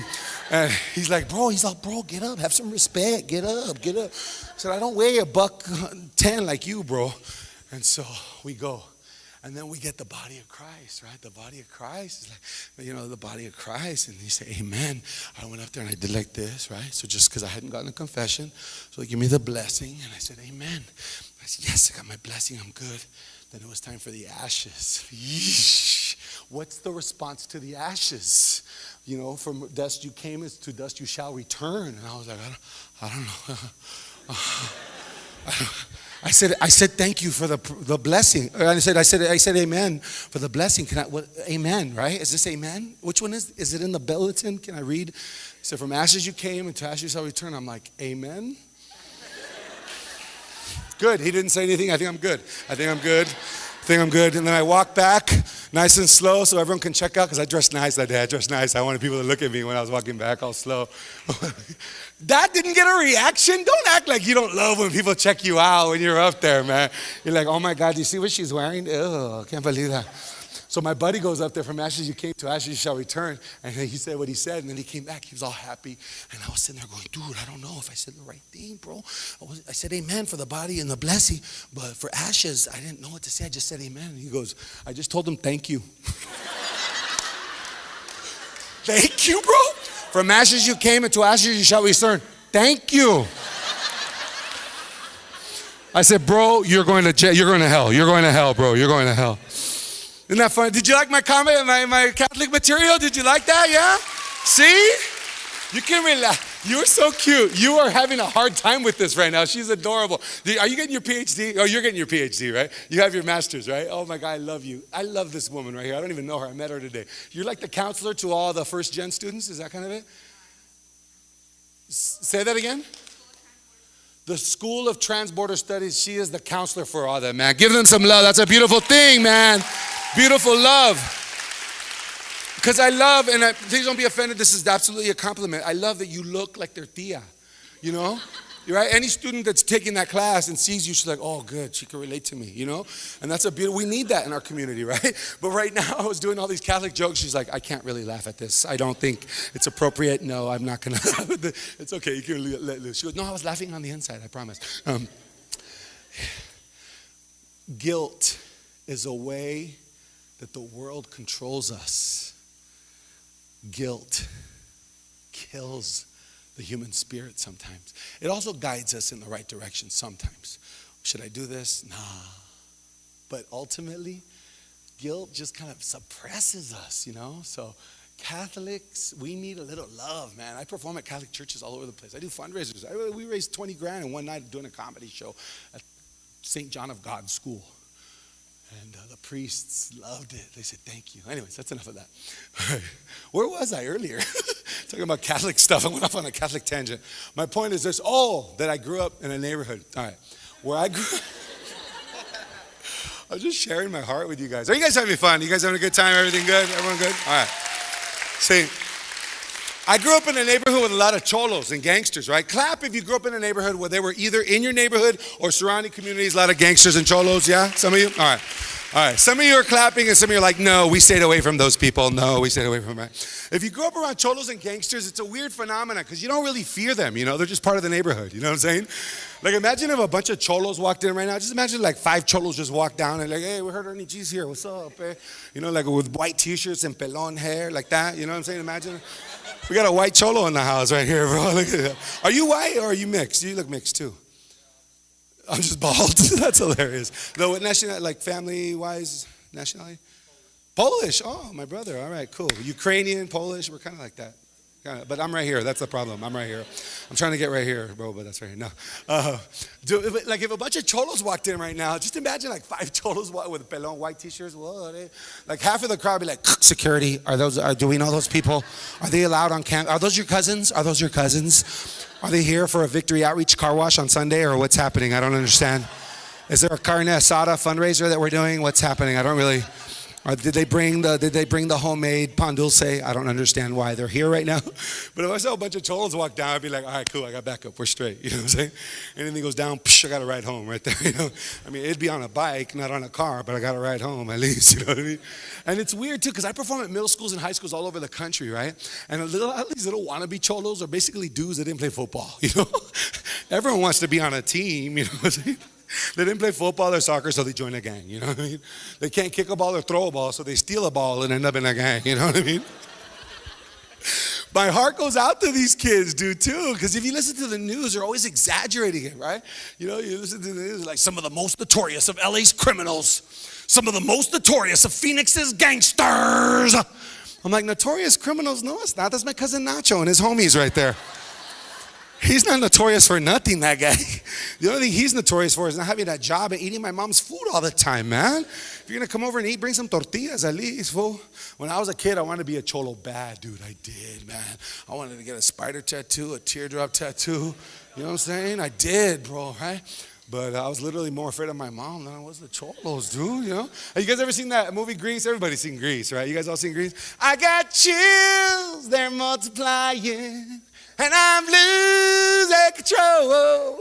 Look at the girls want to go, you're the one that I want. You're the one I want. Darling, the one that I want. Look at your faces. Oh my gosh, we always sing that one at karaoke.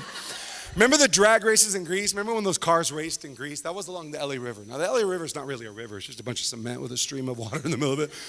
But between the LA River and Dodger Stadium, where the LA Dodgers play baseball, there's a little barrio right there. And the cholos around that part of town, they're called Frog Town. That's the name of their clique, Frog Town. On the other side of the LA River, over here by General Hospital, a lot of your parents watch that soap opera, General Hospital.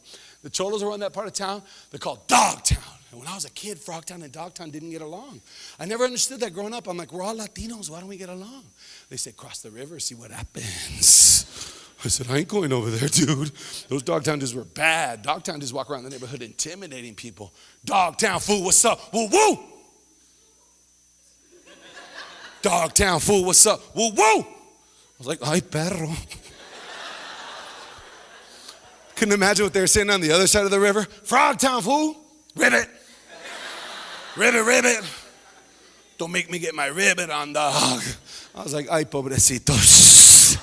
All I knew was Frogtown and Dogtown didn't get along. When I was a kid, I wanted to go watch them rumble. Because whenever they were going to throw down, what, fool, what, fool, what, what, fool, what, fool, what.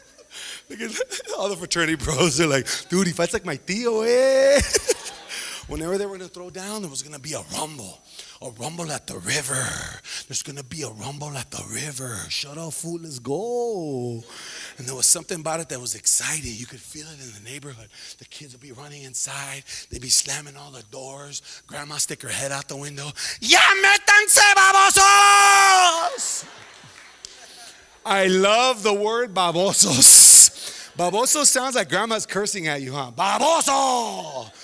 It just means slobbering idiot. That's all baboso means, right? Remember when you were like 2 or 3 and your mom hit you in your head, boom, and you would cry and she hit you too hard, she said, boom, ah, boom, ah. And one time she got you too hard, boom, ah!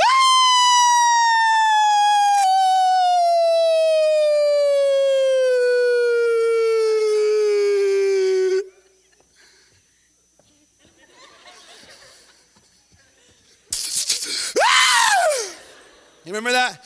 And you had saliva hanging from your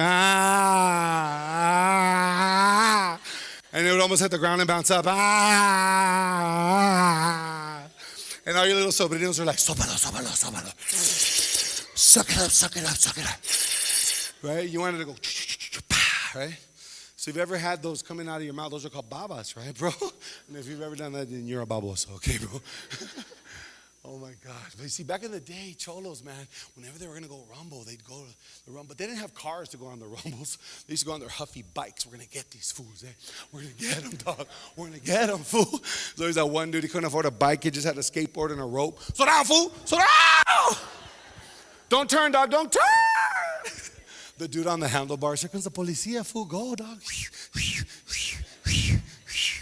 And when you're a cholo on the way to a rumble, you got to be hard, right? You got to represent. You can't stop your bike with a handbrake. Dring, dring, dring, dring. How did we stop our bike back in the day? With the heel of our shoe. We're going to get these fools. Like, ¿Qué ondas, güey? I was like, yeah, I want to be one of those dudes. Those dudes are bad. Until my mom found the comb in my pants.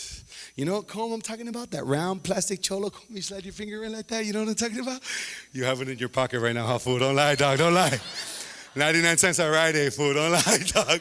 I used to hide my gangster paraphernalia from my mom, right? My bandanas and my cholo combs. But I forgot my cholo comb in my pants. And my mom was doing laundry. And she found it. She's like, ¿Qué es esto? What is this? My son wants to be a cholo. Mi hijo quiere ser chola. Ernesto, vente pa' acá. Vente pa' acá, Ernesto. You get your butt over here, mister. I am going to show you what cholos feel like. Dude, I was scared, bro. I ran. I stood at attention. She put that cholo comb on. She was like, pow! I had indentations on my face for a week. Turns out I was more afraid of my mom than I was the cholos, dude. I used to get protection from the cholos, from my mom. See, the cholos, they beat you up once to get you into the clique, all right? My mom beat me up every day. My mom was always trying to teach me lessons, you know what I'm saying? Anybody else get a lesson teaching from their mama? Look, at nobody wants to admit it right here at ASU, huh? You're like, no, my counselor's right there. I can't put my mom on blast. I don't want to put my mom on blast. She has 2 strikes against her already. I don't want to. Arpaio still lives in this state, okay? I do not want to put my mom. Is he still the sheriff here? He is? He hasn't gotten killed yet? The poor. Seriously, huh? And this little party is like, I'm going to do it for the people, bro. I'm going to do it for the people, right? No, I can't. I thought he got sued and all this stuff. He has protection. High money keeps him protected. Oh, my God. Anyways, yeah, my mom was always trying to teach me lessons, and I was really good at blocking her teachings. My mom would try and teach me something. Pow! I'd block it. Boom! Safe. She got mad when I blocked it, too, because I got good with it, dude. She'd be all, pow, pow, pow. I'd be all, pow, pow, bing. I got so good at blocking my mom's teachings. She came up with alternative ways of teaching me things. She came up with a sneak. Anybody's mom do the sneak? Psh, real fast. You be hanging out with your friend, she comes from behind you, you're like, boing. I didn't even see that one coming. You gotta give me a warning at least. Mom, look, when you warn me, at least I can clinch. I didn't even get to clinch on that one. You got me all loosey-goosey. That's not fair. One time I caught my mom slipping though, dude. She did the wind-up. Anybody's mom do the wind-up? Like, because after a while, you can see your mom's blood starting to boil, huh? You ever be arguing with your mom, bro? And there's that one thing that you better not say. You know what I'm saying? You better not say that thing, dude. And you're like, I'm going to say it, dude. I'm going to say it, dude. And in your head, you're like, dude, if she says that, then I'm going to say it, dude. And then she says it, and you're like, oh, ah. And what does your mom do? She goes, oh,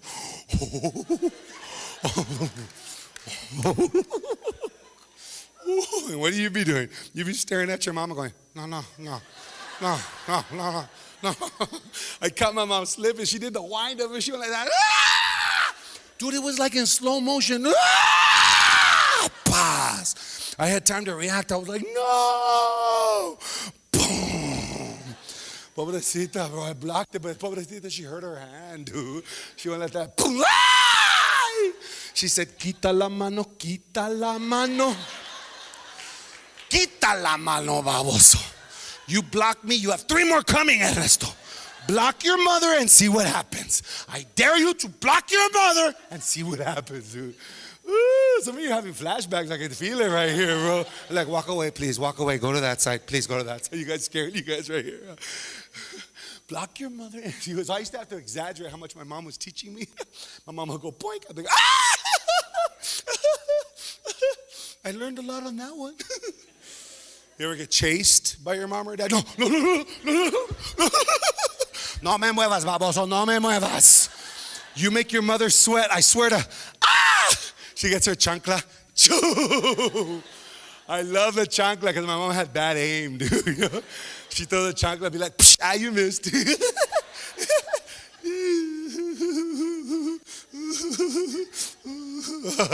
You can't find your shoe. Oh, you found it. She gets her other chancla. Choo! You'd be like, psh, you missed. You only got 2 shoes. Gunk. Oh, what the? How the? Who the? Where'd that one come from? You can't have 3 shoes. That's not fair. You go home to tell your friends. You want your friends to feel sorry? You go back to school and tell your friends. You want your friends to feel sorry for you, huh? You want them to console you. You want to go, dude, my mom hit me with the chancla. You want your friends to go, no way, really? That's messed up. Not at the schools we went to, huh? You go to high school, you be like, dude, my mom hit me with the chancla. What do your friends say? Fool, that ain't nothing. You know what my mom did to me? She sold me out, dude. She told my dad, he pulled out the cinto, way. The cinturón. And not the little skinny ones from Walmart. No. The big fat thick ones from Tijuana. With the matching botas y todo, güey. Bailamos con el tucán, bailamos con el nazo, bailamos con el tucanazo. Oh my God, we have some rancheras in the house or what? Look at their faces. They're like, oh my God, they play that at my quinceañera. Oh, if you guys like that one, you'll love this one. Al gato y al ratón jugaba con mi amor. Al gato y al ratón sin consideración, ción. Look at there's like 6 of you that are like, oh my God, that's my favorite. That's my favorite. Oh my God. You know what my mom's weapon of choice was? Her teaching stick. A long yellow plastic wiffle ball bat. A plastic baseball. I can hear that thing coming, dude. Vroom, pow. I could time it because of the wind. It went like that. Vroom, pow. One time she missed. It went like this. It went vroom. My mom was right there. Zoom. Vente pa' acá, baboso. Zoom. My mom was like the Latina Darth Vader with that thing. Zoom. Come over to the dark side, Ernesto. I am your mother. Oh my God. You ever get too old to be getting a lesson? You're 12 and you're taller than your mom. That happened to any of the fellas, dude. When I was 12, I outgrew my mom, dude. And she went like that one time. All I did was stand up. My mom was like, ay. No. I said, no. I'm not going to do nothing to you. Just don't do it to me no more. Ya no me pegues, okay, mama? Ya no me pegues. My mom was like, no me hables así, baboso. No me hables así. Dame tu cara aquí, your face, right here. Psh. You ever have to give your mom your face when you know you're getting a lesson? Okay, go, mom. Okay, go. No. Mejor pompis. I have more cushion here than I do there. Oh my God. And I know there's a few of you in here that are like, I don't understand the Spanish stuff. I don't get it. Usually your faces are like, oh. But that's how we feel 90% of the time in classes at ASU, okay? So I'm just flipping the script a little bit. Yes, you can clap for that. Yes, you can. Some of you guys are so guilt-trodden. It's hilarious. I don't want to clap because she's my friend and she's welcome. I'm so happy she came here to support us. I want everyone to feel included here. I want everyone to feel included. Oh my God, you guys are so cute. You can't even laugh at this comedy that I'm doing right now. Some of you are like, this is inappropriate, Ernie. It's not really, conducive to, oh my God, you guys are so funny. Wait, let me do two more for you. Two more, okay? What did I just do? I just did the bell. Oh, you ever get too old to be getting a lesson, right? I did that one, right? Oh, you ever talk back to your mama? Oh, you don't want to be Latino. You don't want to be anyway. You don't want to be black, white, Latino. Talk back to your mama. Because after a while, your mom doesn't have to touch you, huh? She just gives you the look. You know that look?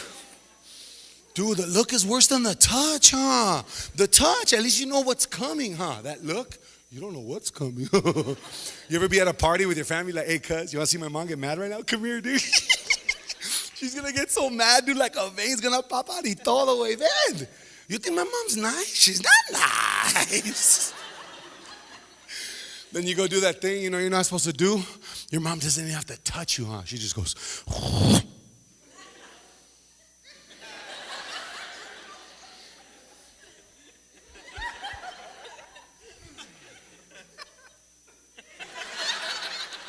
Watch, complete the second half of the statement. Vas a ver. Vas a ver means you're going to see what happens when we get home. What do you be doing the whole rest of that party, dude? You be kissing your mama's butt. You're my favorite mommy. Mom's like, I'm your only mother, and you're still getting it when we get home. Like, dang, mama, you bad, right? Oh my God, you ever talk back to your parents? Heck no. Because one time my mom went like that. I went, stop it! I'm going to call the police on you! You know what my mom said? You know what she said? She said, good, call the police. I'm going to do this in front of them. That way everyone in this neighborhood knows what kind of a boy I have living in this house. I said, dang, mama, you bad, mama. I said, where you from, mama, where you from? My mama said, don't worry about it. They say I'm from nowheres. My mother does not speak like that, okay, you guys? Some of you are afraid, like, dang, Ernie G's mom, straight up hood rat. My mom's like, tell him I'm a hood rat, mijo. I don't care, tell him. I don't even know what that means, tell him, mijo. She comes to my shows all the time. Tell him, if it makes them laugh, tell him, mijo. I don't care. And you know what's so adorable? I'm looking at your faces. And seriously, I do these jokes at the high school. The kids are all, here you guys are all like, you're too intellectual about it. You're like, no, that's actually not appropriate. I don't think I should be laughing. This is not okay with me. We're trying to teach, inclusivity. And, I'm a mandated reporter, so I have to make sure, So here's the thing. Like 75% of you are cracking up going, oh my God, that happened to me. But the other 25% of you, some of you are staring at me right now with like a stone cold look on your face. Right? And some of the adults in here are just going, oh my God. And when I perform at the high schools, the kids are cracking up and all the teachers are against the wall going, Did we pay for this person to come speak? Did we allocate funding for this? I think we need to, who is this person? And I'm sure a lot of you who aren't cracking up are thinking to yourselves, oh my gosh, did that really happen to these people? Oh my gosh, you guys, that is not okay. Under no circumstances is that ever okay. You guys, we are at Arizona State University. We have counselors available for you. We can write you a referral note.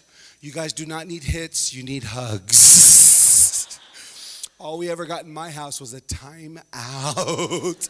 I would have loved the timeout. When I was a kid, boy, I didn't know you get timeouts from being disciplined. The only thing I knew about timeouts was from soccer and basketball, you know what I'm saying? Football. My mom would have been teaching me lessons. Pass, timeout, timeout! No, I would have gone, okay, Baba, so go, timeout. 28, 29, 30, time in. Pass! I share this with you for one reason and one reason only. I am not up here condoning corporal punishment, okay? I'm not saying it's cool that our parents did that to us. I am saying this. The only reason our parents ever did that to us, that's what our grandparents did to them. You do what you're taught. If you're taught by the hand, then you teach by the hand. But if you're taught with love, then you teach with love. That ended up being the greatest gift my mother ever gave me. Look, I traveled the country doing these. I did those jokes in Japan for our troops. I was entertaining our troops, 6 military bases in Japan, Yokota, Kadena. I was in Okinawa. And it always gets the same mixed reaction. 75%, that happened to me. 25%, that is not okay, right? And I always have some teacher, administrator come up to me. Are you sure it's appropriate that you do that material for our middle-aged students or our high school students? You think it's appropriate? I'm like, have you seen the memes on their smartphones? You know what I'm saying? I'm not teaching them anything they don't already know. But here's the true answer to that question. See, if you've suffered real abuse, I'm not talking about the stuff I do up here. The stuff I do up here is within the context of love. See, isn't it weird? Like the harder your mom hits you, the more you knew she loved you. You know what I'm saying? You're like, that my mom loves me on that one right there, bro. It's the context, right? It's the intention behind the hit. If she's doing it out of love, then it's discipline. If she's doing it out of anger, then that's abuse, right? If someone's doing it out of real, genuine anger. And here's the thing. There are probably students in here right now, and everywhere I perform all over the country, there are students who have suffered real abuse. And when you suffer real abuse, what happens? You lock yourself in a dungeon in your mind thinking no one can relate to you. No one knows what I've been through. I've been through this. And all of a sudden, your internal dialogue starts killing your spirit, and you're locked in a little dungeon in your mind saying, no one can relate to me. Then you come to a comedy show, and people are cracking up, and they're like, oh, my God, you're laughing at the chancla, too. That happened to me. See, that ended up being the greatest gift my mother ever gave me, to have me respect her more than I did the streets. The streets wanted me. There was a pull. I wanted to be a cholo bad. I wanted to get a spider tattoo, a teardrop tattoo, 3 dots for mi vida loca y que, wey. But I was literally more afraid of my mom than I was the cholos in the hood. Had I listened to the cholos in the hood, I would have ended up dead or in jail. I listened to my mama, I ended up being a college graduate. So I thank my mama every day for loving me that much. Thank you, mama. And that's another one of my messages here today. Your parents are the reason you get to be who you are today. Your parents are the reason you get to be who you don't have to be. You don't have to be an ASU student. You don't have to do your homework. Some of you are like, I have to do my homework. No, you don't. You lose your scholarships. Might get put on academic probation. You might get kicked out of here. But you don't have to. You get to. You get to study. You know how many people would love to trade places with you? You know how many students in the world would do anything? I was talking to Juan Pablo up there, man. If you don't know JP, you got to get to know that dude. That dude's a stud. Leader.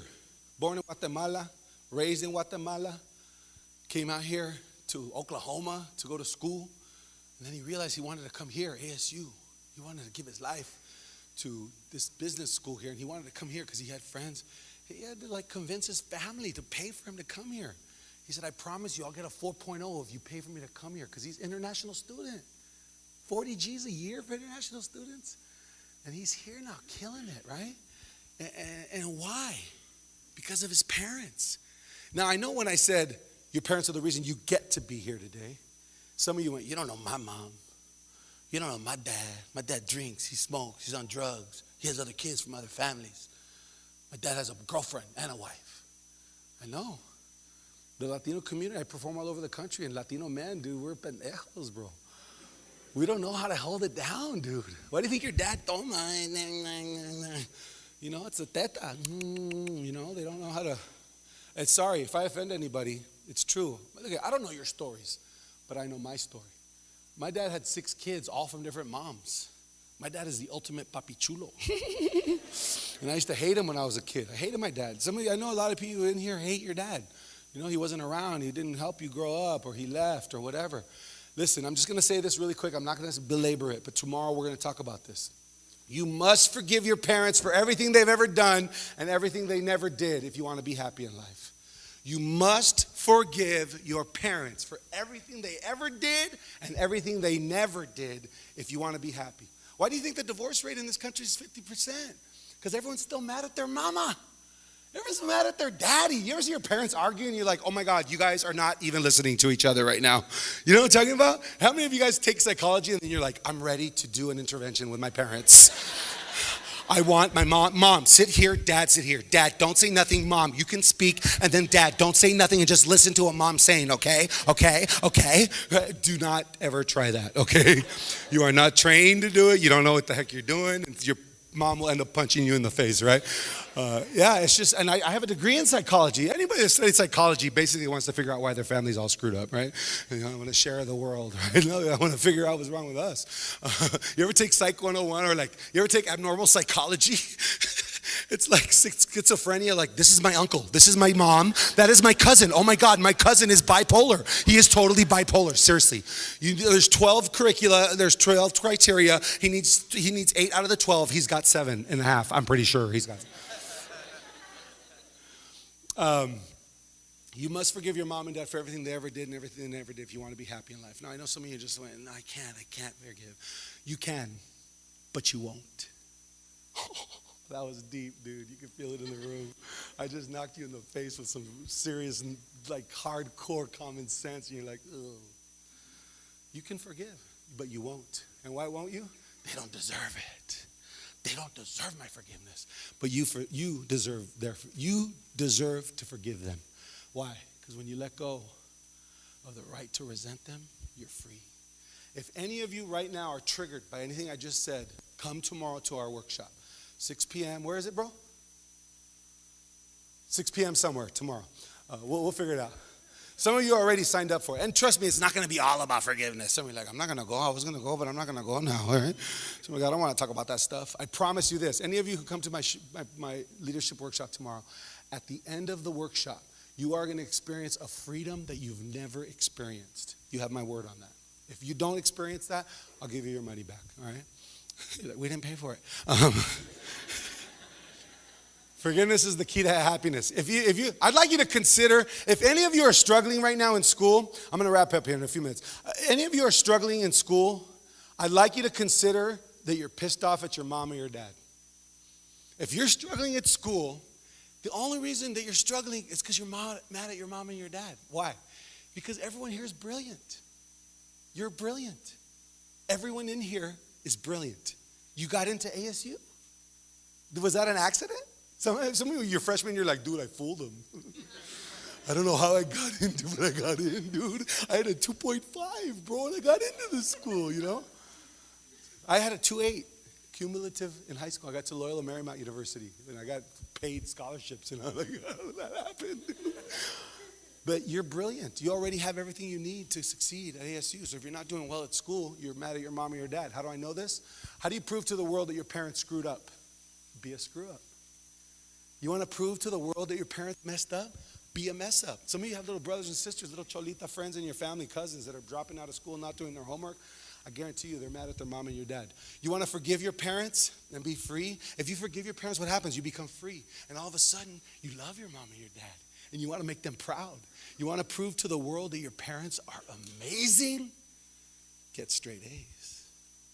JP has 4.0, 4.2, I think, right? How's your mom? How's your dad? His mom's still in Guatemala. His dad's, where's your dad living, bro? Yeah. That is bad. I don't care where they're at. It doesn't matter. The point is that he loves his parents so much that he's getting a 4.9. If any of you are starting to feel bad right now, don't, okay? You are where you are. Everything got you to where you're supposed to be, and you're here now. Maybe the whole point of you coming here tonight was to listen to a few jokes and then hear this. You got to forgive your mom and your dad for everything they ever did and everything they never did. I promise you, if you do that, school will become a breeze. It's not going to be easy. I just get straight A's. You still got to work, but you're not going to have struggles. How many of you guys are like you study and you study and you study? I still don't get it. I still don't understand it. How many of you guys ever get study groups on Sunday? Okay, let's meet at the library at 7. This time, you guys, seriously, we have to study, okay? We have to study. You get there at 7, and then you start studying. There's 6 to 7 of you, and then it's 2 o'clock in the morning. You got no studying done, but you haven't stopped talking the whole time. You know what I'm talking about? That's part of college. That's part of bonding with people, getting to know them. Look, I'm not going to belabor this whole forgiveness thing, but come tomorrow at 6 if you need to. If I triggered something in you, please come tomorrow. Look, when it was time for me to go to high school, the conventional wisdom of the day, this is what the teachers would tell the parents of the black and Latino kids. Back in LA, back in the day, the teachers would tell the parents of the black and Latino kids, since your child's probably not going to go to college, they should learn to work with their hands, develop a skill that'll help them in the workforce. Mechanics, electronics, woodcraft, gardening would be wonderful for your child, since they're probably not going to go to college. The rich kids, they got encouraged to go to St. Francis College Prep. It wasn't even called St. Francis High School, it's called St. Francis College Prep because the expectation was you were going to go to college. The rich kids, college prep, the brown kids, trade tech. Now, if you're sitting there thinking, hey, my dad went to a trade tech, my brother went to a trade tech, I'm not discouraging trade tech. Trade tech's an amazing alternative for those of you that didn't want to go to a four-year college. But I think that the teachers shouldn't be telling all the brown kids they should go to a trade tech. My mama said, no. If those kids go to St. Francis, my son's going to St. Francis. We just sneak across this border fair and square to have my son go to that school. Hey, my mom snuck over here when she was 9 years old, made it to the Estados Unidos safe. Look, it took my mom 20 years before 9/11 to get her papeles, okay? My mom is a proud citizen of the United States of America, but it took her 20 years before 9/11 to get her papers. So can we please open our hearts and our minds to my undocumented dream students out there? Can we give a little love to my dreamers? Yeah, I don't have time to really talk about how I fell in love with Dream. I fell in love with Dreamers many years ago. I marched with the Dreamers that marched from Miami to Washington, D.C. These four undocumented students, they marched, and I marched with them. I've raised over $30,000 for undocumented students. So if any of you know anybody that doesn't have their papeles and needs some money, I don't have a ton to give, but I do have a lot of hope to give to a lot of dreamers, so hook them up with me. The point is this. My mom said, you got to go to St. Francis, but it's a 2-hour drive, and I can't tell you to get up at 3:30 in the morning and take 3 buses. Okay, and I took 3 buses at St. Francis College Prep, all boys Catholic high school. There were 3 Latinos in my freshman class. There were 2 black dudes, too, the running back and the quarterback of our football team, you know what I'm saying? You know, prep schools don't recruit, whatever, dog.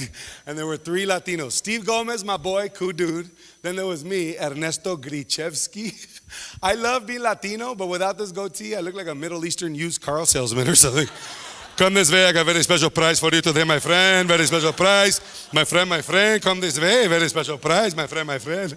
Look at the poor girls in the front. We didn't need the visual, thank you. The voice would have been fine, thank you very much. The accent worked. Key on the accent, but not the visual, thank you. No, and then, so I went to school, there was a guy, so there was Juan Garcia, then it was me and Esther Glichevsky. No, there was a guy named Juan Garcia. But Juan Garcia was Latino light. He didn't love being Latino. My name is John, dude. I'm like, bro, your name's Juan Garcia, dude. No, dude, in my family, we say John Garcia, dude. John Garcia, your name's Juan Garcia, dude. Garcia. I'm like, bro, I can see the vaccination mark on your arm, dude. You're a nopal, bro. Embrace the race, fool. Embrace the race. That's what kind of school I went to. Kids with money. They had nice lunch boxes. Charlie's Angels, Dukes of Hazzard. I wanted a Star Wars lunchbox bad, but all I could afford was the brown paper bag with the grease mancha all over it. The grease mancha with the chorizo con huevo burritos. That's all I could afford when I was a kid, chorizo con huevo burritos. Dude, I love being Latino and introducing my non-Latino friends to authentic Mexican foods, right? Because non-Latinos are always so excited. Oh my God, what are you eating? What is that? Is that a pupusa? What's a pupusa? Oh my God, I love pupusa. What is that? I want to eat it. What is that? It's so cute. Here in Arizona, it's kind of cool because gringos and Latinos have mixed a lot, so much, right? And so like they've married, like Mexicans and whites married, and they have Chicanqui kids. You know what I'm talking about? Half Chicano, half honky. Anybody? Anybody have Chicano, half honky? Yeah, that's me right here. That's me right here. Yeah. Dude, I didn't do this joke at the beginning. I forgot to do this, and I'm sorry I didn't do this. God is trying to teach us a lesson. God is trying to give us a gift. And the gift that God is trying to give us, the lesson he's trying to teach us, is that when the races mix, when different cultures mix, the children always come out gorgeous. Have you noticed that? Have you, like a black daddy and Asian mommy, you ever seen that combo? Black and Asian? That kid's gorgeous, right? Or Asian and Caucasian, you ever seen that combo? That kid is gorgeous. Or anybody and Latino, that kid is gorgeous. That's all I'm trying to say, right? That's all I'm trying to say. I'm just saying. I'm just trying to say, right? So here it is. So at St. Francis College Prep, all boys Catholic high school. There were 3 Latinos in my freshman class. Steve Gomez, my boy, me, Ernesto Glichevsky, Juan Garcia. And let me just skip to this. Should I do that joke real quick? About food? It's about food. Because I love introducing non-Latinos to authentic Mexican foods, right? My friend Tammy is one of those Viva La Raza gringas. You know what I'm talking about? Oh my God, I am so down with you people. Let's go marching, you guys. We should organize. Come on. El Barrio, Unido, Jamás será vencido. El Barrio. You guys, we need organization, okay? I will take the minutes. I'll take the minutes, right? You ever have a Latino org and some gringa gets on there, she's all Viva La Raza, and you're like, yo, girl, chill. We don't take notes. We don't do Robert's rules of order and all that stuff, bro. You ever try to do Robert's rules and stuff like, bro, who wrote this, bro? Dang, man. Just show up and do it. Juan Pablo's like, no, we have to have order. We have to have order. I call them at 7. I go, bro, I'll be there by like 7:50. Where are you going? You can't leave. You have to leave. The ending is the best part. Sit your children down. Sit down. They have to school in the morning. I'm telling you, it's worth it. I'll be done in 10 minutes. Sit down, you guys. Sit down. You want them to hear what I'm about to say. I promise you. You want them. Okay, she has an awesome barbershop, okay? Where's your barbershop? It's on the corner of 12th and what? 16th Street and Old Southwest corner. Listen, she is a chingona Latina raising her kids by herself, and she opened up her own business, okay? Opened up her own business. So find out where her barbershop, what is it, 16th and what? 16th and Oak? That is the ghetto right there, dude. It is Chunti ghetto right there, bro. It was scary. I was sitting there going, can you lock the door really quick? No, I'm just kidding. Let me cut to the chase, okay? Let me cut to the chase, right? Okay, the joke I was going to do is about chorizo con huevo. Like when you introduce, I'll just say it really quick. Like Tammy was like, oh my God, I love you guys. Like, you know, for holidays, we eat champurrado, we drink champurrado and eat pan dulce, right? And Tammy is like, oh my God, you guys are so festive. What are you eating? I'm like, it's called champurrado. She's like, what's champurrado? I was like, it's kind of like Mexican hot chocolate. And she goes, oh my God, I love chocomilk. Can I try it? I don't know if that was an accurate description. So I gave it to her. And champurrado is like thick. It's like almost like putty, right? So she got it and she's like, oh my gosh, do you sip it or chew it? I'm like, yes, you sip it, chew it, swallow it. What's the problem, right? And my buddy Kevin had his dad's hand-me-down construction lunchbox, a big fat black Tupperware lunchbox, big enough to feed a family of 5 from Nicaragua or something. I was like this big. And he looked at me, he goes, what are you eating, dude? I said, chorizo con huevo burrito. He said, what? I said, don't you speak English, dude? Chorizo con huevo burrito. Does that ever happen to you where you speak Spanish so often at home and you go to school, you think you're speaking English and Spanish pops out of your mouth? ¿Por qué no me entiendan? Estoy hablando inglés. Oh, I'm sorry. I forgot to switch gears. What were you saying? And then the pobrecita gringa teachers are so condescending and they don't realize it. They're like, okay, Maria, what I was trying to explain to you was, you're like, you don't have to slow down that slow, lady. I switched gears already. Just speak, all right? This guy, my buddy Kevin had his dad's hand-me-down construction, big fat black Tupperware lunchbox. He had to bust it out with a big fat turkey croissant sandwich. Not a sandwich, a croissant sandwich. Like 8 slices of meat, 2 kinds of cheese, white and yellow. I didn't know you could put 2 cheeses in one sandwich, dude. I used to love watching them eat it because you go, and I'd be staring at him going, never saw a sandwich that big outside of a display case. And he said, what are you eating? I said, chorizo con huevo. He goes, what? I said, bro, I can't explain it. Take a bite. So he got my chorizo con huevo. Dude, this is so good. Where did you get this from? I was like, my mom's house, dude. He thought that was a specialty store for chorizo. He said, dude, tell you what, tomorrow bring me a chorizo con huevo burrito or whatever, dude, and I'll give you my turkey croissant sandwich. I said, dale gas, we're here, dude. How many you want? 3, 4, 5? I'll become an entrepreneur tomorrow, dude. So the next day I brought 2 chorizo con huevo burritos. I went to Reese's, he didn't know. I gave him my chorizo con huevo, he gave me his turkey croissant sandwich. He killed my burrito in 3 bites. Thank you, dude. I got his turkey croissant sandwich. I pretended to bite it. I put it in my backpack. I took that thing home, dude. When I got home, I got a loaf of bread. I made 4 sandwiches out of that 1/2 right there, dude. Heck yeah, man. My mama didn't raise no dummy. Okay, I just had to finish that joke. I'm going to finish right here for you, okay? She's looking at the phone. She's like, look, he's not even funny. I don't even care. All right, all right, listen. I went to St. Why am I sharing this with you? Because at St. Francis College Prep is where I met my guidance counselor, Miss Donna Huckabee.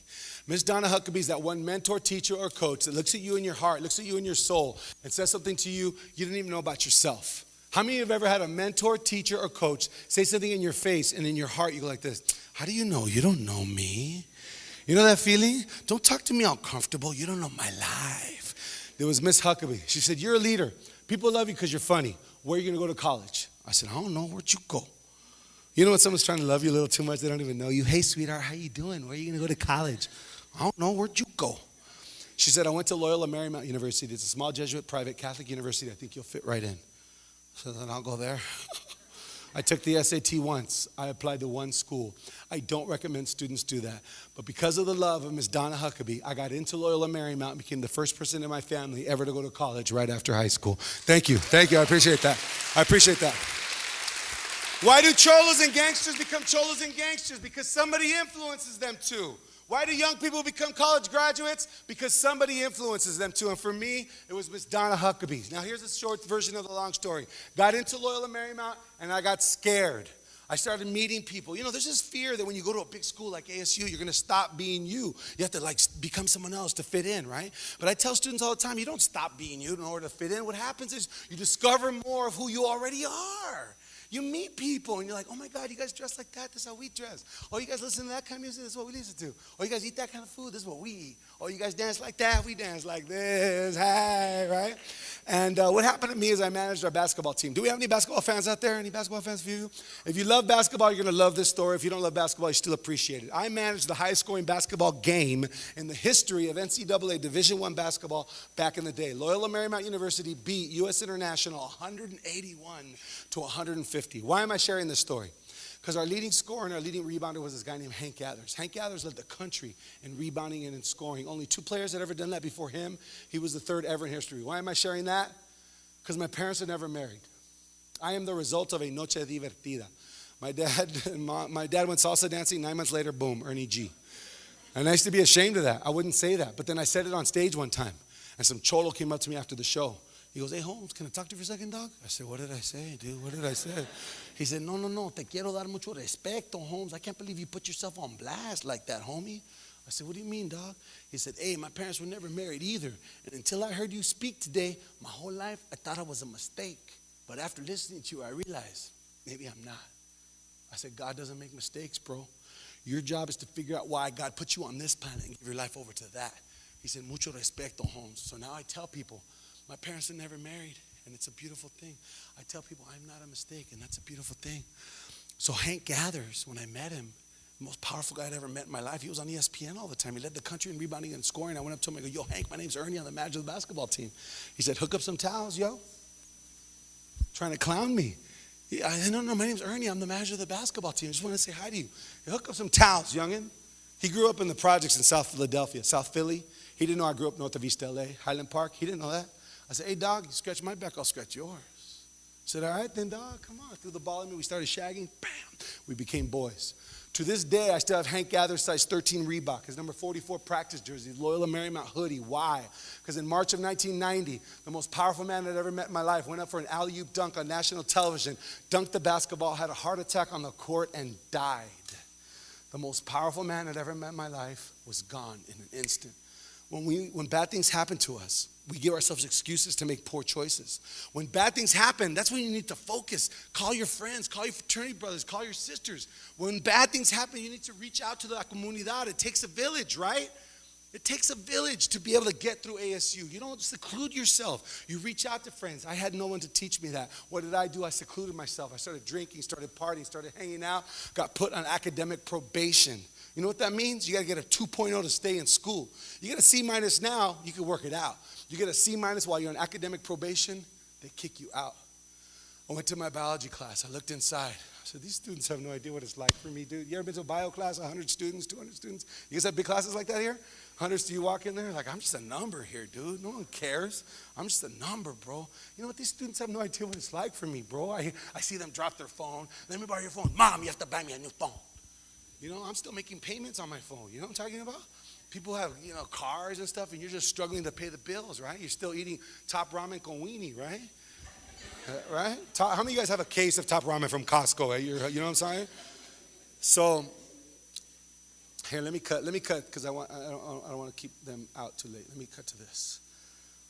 I walked into my biology class. I looked inside. I said, they have no idea what it's like for me. You know what? Screw this. I'm out of here. Went back to my bed, put the blankets over my head, and knocked out for 3 days. I slept for 3 days straight. You know how hard that is to do? Well, I did it and got kicked out of college. First person in my family to ever go to college, becoming another Latino statistic, a dropout. And it was devastating for me. I went back home and my mom was like, what are you doing here? I said, they kicked me out of school. She said, no, they didn't. You go back and you tell me you want to go back. I said, I can't. They kicked me out. She said, mijo, I came over here from Mexico when I was 9 years old. And all I ever wanted was for you to get your education. You go back and you beg them if you have to. But get back to school, mijo. I said, I can't. They kicked me out. Déjame en paz. Went to my bed, pulled the blankets over my head, and knocked out. You think I slept for 3 days this time? Oh, no, no, no. Not at my mama's house. 5 a.m. the next morning, my mom was like, be good for something. Take out the trash. I get the trash. I walk outside. I'll never forget this day. My foot hits the pavement. Goosh. It went from no rain to rain. I fell to the floor. I was holding trash, and it was raining on me. I started thinking about my life. I had gotten kicked out of Loyola Marymount University. I owed that school $26,000 in student loans, and I didn't even graduate. I got arrested for drunk driving, the state of California versus Ernesto Gurichevsky.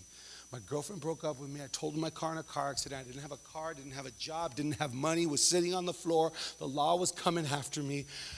I owed $26,000. I was holding trash, and it was raining on me. Now, I've never been addicted to alcohol or drugs, thank God. But that was my rock bottom. I hit rock bottom. I looked up to God, and I was like, what do you want from me? What do you want from me? Now, 3 days later, my tia got sick. Now, my tia is that one aunt we all have. Like, Christmas is always at your tia's house. Thanksgiving's always at your tia's house. If you're ever hungry, there's always a pot of beans or frijoles at your tia's house, right? I called her at the hospital. I said, Tia, are you okay? She said, no, mijo, I have some bad varicose veins. They're going to do some testing on my blood. I said, can I visit you at the hospital? She said, no, mijo, your mom's really mad at you right now. I said, Tia, I want to come see you. She said, quédate con tu mamá. I'll never stop regretting that I didn't go visit my aunt. Why? The next day, my cousin called. She's dead, cuz. I said, what did you say to me? My mom rose, your tia, she's dead. I said, no. I got the phone and I threw it. Guys, I ran down the street. No, why? And in that moment, of all people, Miss Donna Huckabee popped into my head, my guidance counselor. She said, everybody knows that rage. Everyone has felt that anger. When you feel that rage and that anger, don't take it out on people. Don't take it out on things. Get yourself a pen and a pad and write your feelings out onto the page. I got a yellow pad and a pen. I started writing, what is the point of life? Who cares about school or study or any of it when you can just take people from us? Hank Gathers is dead. And then you took my tia. How could you take my tia? She was the most beautiful woman on the planet. She walked with the grace and dignity of an angel. Anybody who ever met my tia loved her. I'm going to miss you, tia. Rest in peace, tia. I love you. And all that rage turned to so much love. And I remember going to her funeral. And at her funeral, the priest was saying a few words, but he didn't know my tia. He was saying stuff like, I'm sure Rose was a lovely lady. I'm sure Rose was a wonderful person. I'm sure people really cared about Rose. I'm like, what do you mean I'm sure? Who is this dude? I don't care if he's a priest, man. People need to know who my tia was. Somebody needs to give a proper eulogy to my aunt. People need to know there was always frijoles at my tia's house, man. The priest said, you feel so passionately? Why don't you say something? I said, Abba. And in that moment, ding, Miss Donna Huckabee. Always trust yourself. I'm not saying you can trust the world, Sun Devils, but I am saying you can always trust yourself. I looked out to the audience. I took a deep breath. I said, ode to a rose. Why did my tia die? Why did God take the one angel we still had living on this planet? I don't know why she died, but I promise everyone here, I'm not going to let her death be in vain. I am going back to Loyola Marymount, and I'm going to graduate in her honor. And I ask every one of you, do that thing that you know you're supposed to do. Dance that dance. Sing that song. Construct that poem. Get your grades up. Graduate from the college of your choice. Your college, get into that grad school program. Pursue that PhD. If there's a little voice inside of you that says, I got to do it, then honor that. Do it, if not for me and my tia, then for the people you most know and love. And then I said, I'd like to end this eulogy in the way my tia most remembered me by, and that is with a joke. My family was like, no, aquí no hace eso. No, Ernesto. I said, no, it's okay. My tia loved me for this. I said, how many roses does it take to make violets blue? I said, if all of us here today are violets, it only takes one. Rest in peace, tia. I love you. And it was silent like this. My uncle was sitting right there, bro. And he stood up clapping and crying. And they all looked at him and they started clapping and crying. And they all went, and I went, whoa. I never felt that before. And in that moment, I captured for myself what Miss Donna Huckabee had seen in me, that I'm a leader. Now, I don't have time to tell you guys the whole story, but the short version is this. You know, there was a long line of people that come talk to me. I thought the line was to give bendiciones a mi tía, blessings to my aunt in the casket. The line was to come to me. They said, how did you know what to say? How did you know what words to use? You said what I was feeling. I just didn't know how to express it. I said, I just trusted myself. And in that moment, I committed to getting back into college. Now, the short version of the long story is I went to Pasadena City. It's like Maricopa College. Pasadena City College. Took 4 classes, aced them. Took 4 more classes, aced them. I got 8 A's. Went back to LMU. Can I come back? They said, come back in 2 weeks. We'll review your record. Came back in 2 weeks with a suit, ready to be reaccepted to LMU. I said, can I come back? They said, after reviewing your academic record, we suggest you pursue your academic endeavors elsewhere. No. I got 8 A's. What more do you want? And the sister, the nun of my college, the dean of my college was a nun, a sister. She said, good luck. And I had a moment. Commit or sell out. Commit to my education, which once I have, no one can ever take from me for the rest of my life. Or put my head down feeling like a loser, walk out feeling like ashamed, and regret that for the rest of my life. I stopped. I looked back. I grabbed that sister's hand. I squeezed it. I said, with all due respect, sister, nothing's stopping me from graduating from LMU. I'll see you again soon. I walked out of there going, I'm going to hell for sure, dude. I'm going to hell for sure. But here's the weird thing that happens. The moment you commit, the universe will conspire to support your commitment. What did I just say? I said, the moment you say in your soul, if it is to be, it is up to me, all kinds of weird doors will open for you that would not have otherwise opened. So please repeat after me. If it is to be, it is up to me. Nice and loud, everyone. If it is to be, it is up to me. You say that and mean it with every ounce of your fiber, the universe will conspire to support your commitment. What happened? I got a random call from the dean of the psychology department, Dr. Renee Harang, who I had never met before. She said, hi, Ernie, I heard you want to come back to LMU, and I'm going to help you. You are? Who are you? How'd you get my number? What do I got to do? Train for the marathon? I'll meet you at the track at 5 a.m. I don't care. Let's do this. She's like, no, sweetheart, we just need to prove to them that you're serious. I heard your story, and I'm really inspired, and I want to help you. I said, okay, what do I do? She said, come into the office. We'll look at your record. We looked at my records. She said, you got to take this class, take that class. You got a C- there. That's no good. We're going to take it like that. I went to Santa Monica City College, Pasadena City College, UCLA Extension to take upper division classes, Cal State LA to take statistical methods for the 4th time. I took 14 classes, got 12 A's, 2 B's, 10 letters of recommendation from every teacher that gave me an A. Reapplied to Loyola Marymount University for the 3rd time in my life, and with the love of Dr. Renee's hands on my shoulders, got readmitted for my senior year. I made the dean's list my last 2 semesters in honor of my tia, and on June 14th, 1994, I walked up onto that stage, got my college degree with my name on it, looked out to the audience, and I said, Mom, Rose, I did it! I did it! I did it! I did it! And that is a feeling that each and every one of you wants to feel. The day you graduate from ASU is going to be one of the greatest days of your life. And you will forever, for the rest of your life, be able to say, I'm a beautiful, powerful, educated person. And if you're like me, you'll always have a little ghetto inside of you. All right, did you guys have fun? Did you guys have a good time? Yeah? All right. 10 seconds. 10 seconds. Don't leave. Don't leave. 10 seconds. I want you to do me a favor real quick. I usually do this longer, but I want my friends to leave.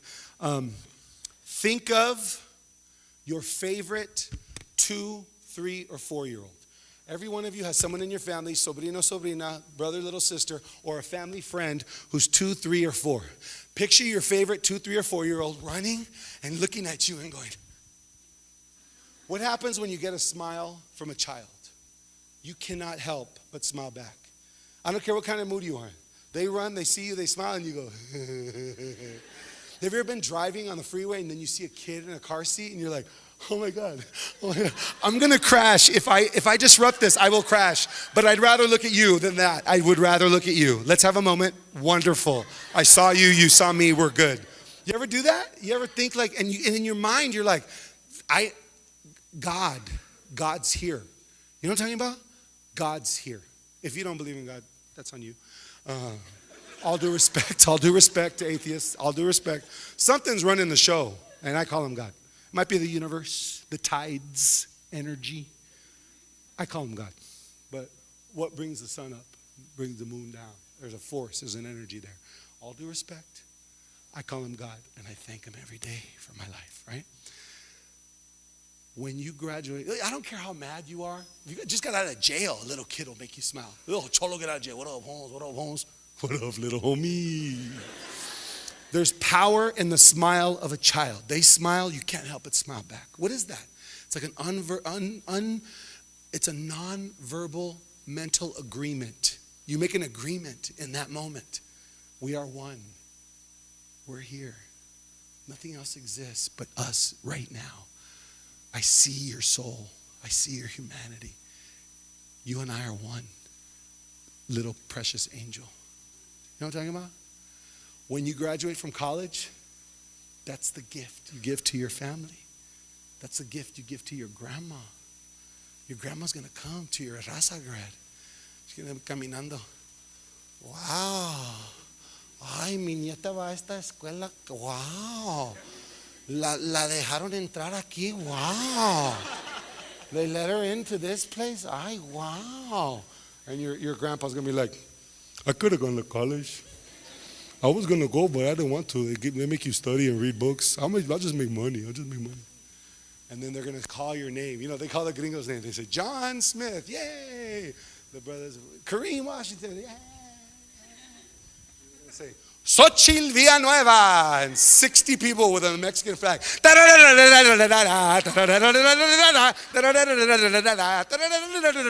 All the quince halls are going to be booked that day, right? When you graduate from college, this is deep, ready? When you graduate from college, you are the fulfillment of your grandparents' life. Your grandparents can die peaceful because they produced someone who produced you. And you got the little papelito. Pinche papelito, huh? A little paper with your name on it means that your grandma can die peaceful. And when she dies, she says, my nieta is a college graduate. You know what my grandmother does? She brags about me. Mi nieto, él inspira a los jóvenes para que se vayan al colegio. He inspires a young people so they go to college. They go to college. You should go to college. Your little sobrinos and sobrinas will be at your graduation and they're like, my tío graduated from college. My tía graduated from college. My mom owns a barber shop and I'm going to graduate from college. I'm so glad you guys stayed. Thank you, mija. 20 minutes is worth them sticking around. So my parting gift to you is this. I've never been married. I don't have any kids. I'm college educated. I'm pursuing my dream. I have a heart of gold. Basically, I'm a catch. And people always ask me why I'm not married because I'm looking for a beautiful, powerful, educated woman who has a little ghetto in her, okay? I want the kind of girl I can sneak food with into a movie theater, you know what I'm saying? I want the kind of girl who gets turned on with a coupon, you know what I'm saying?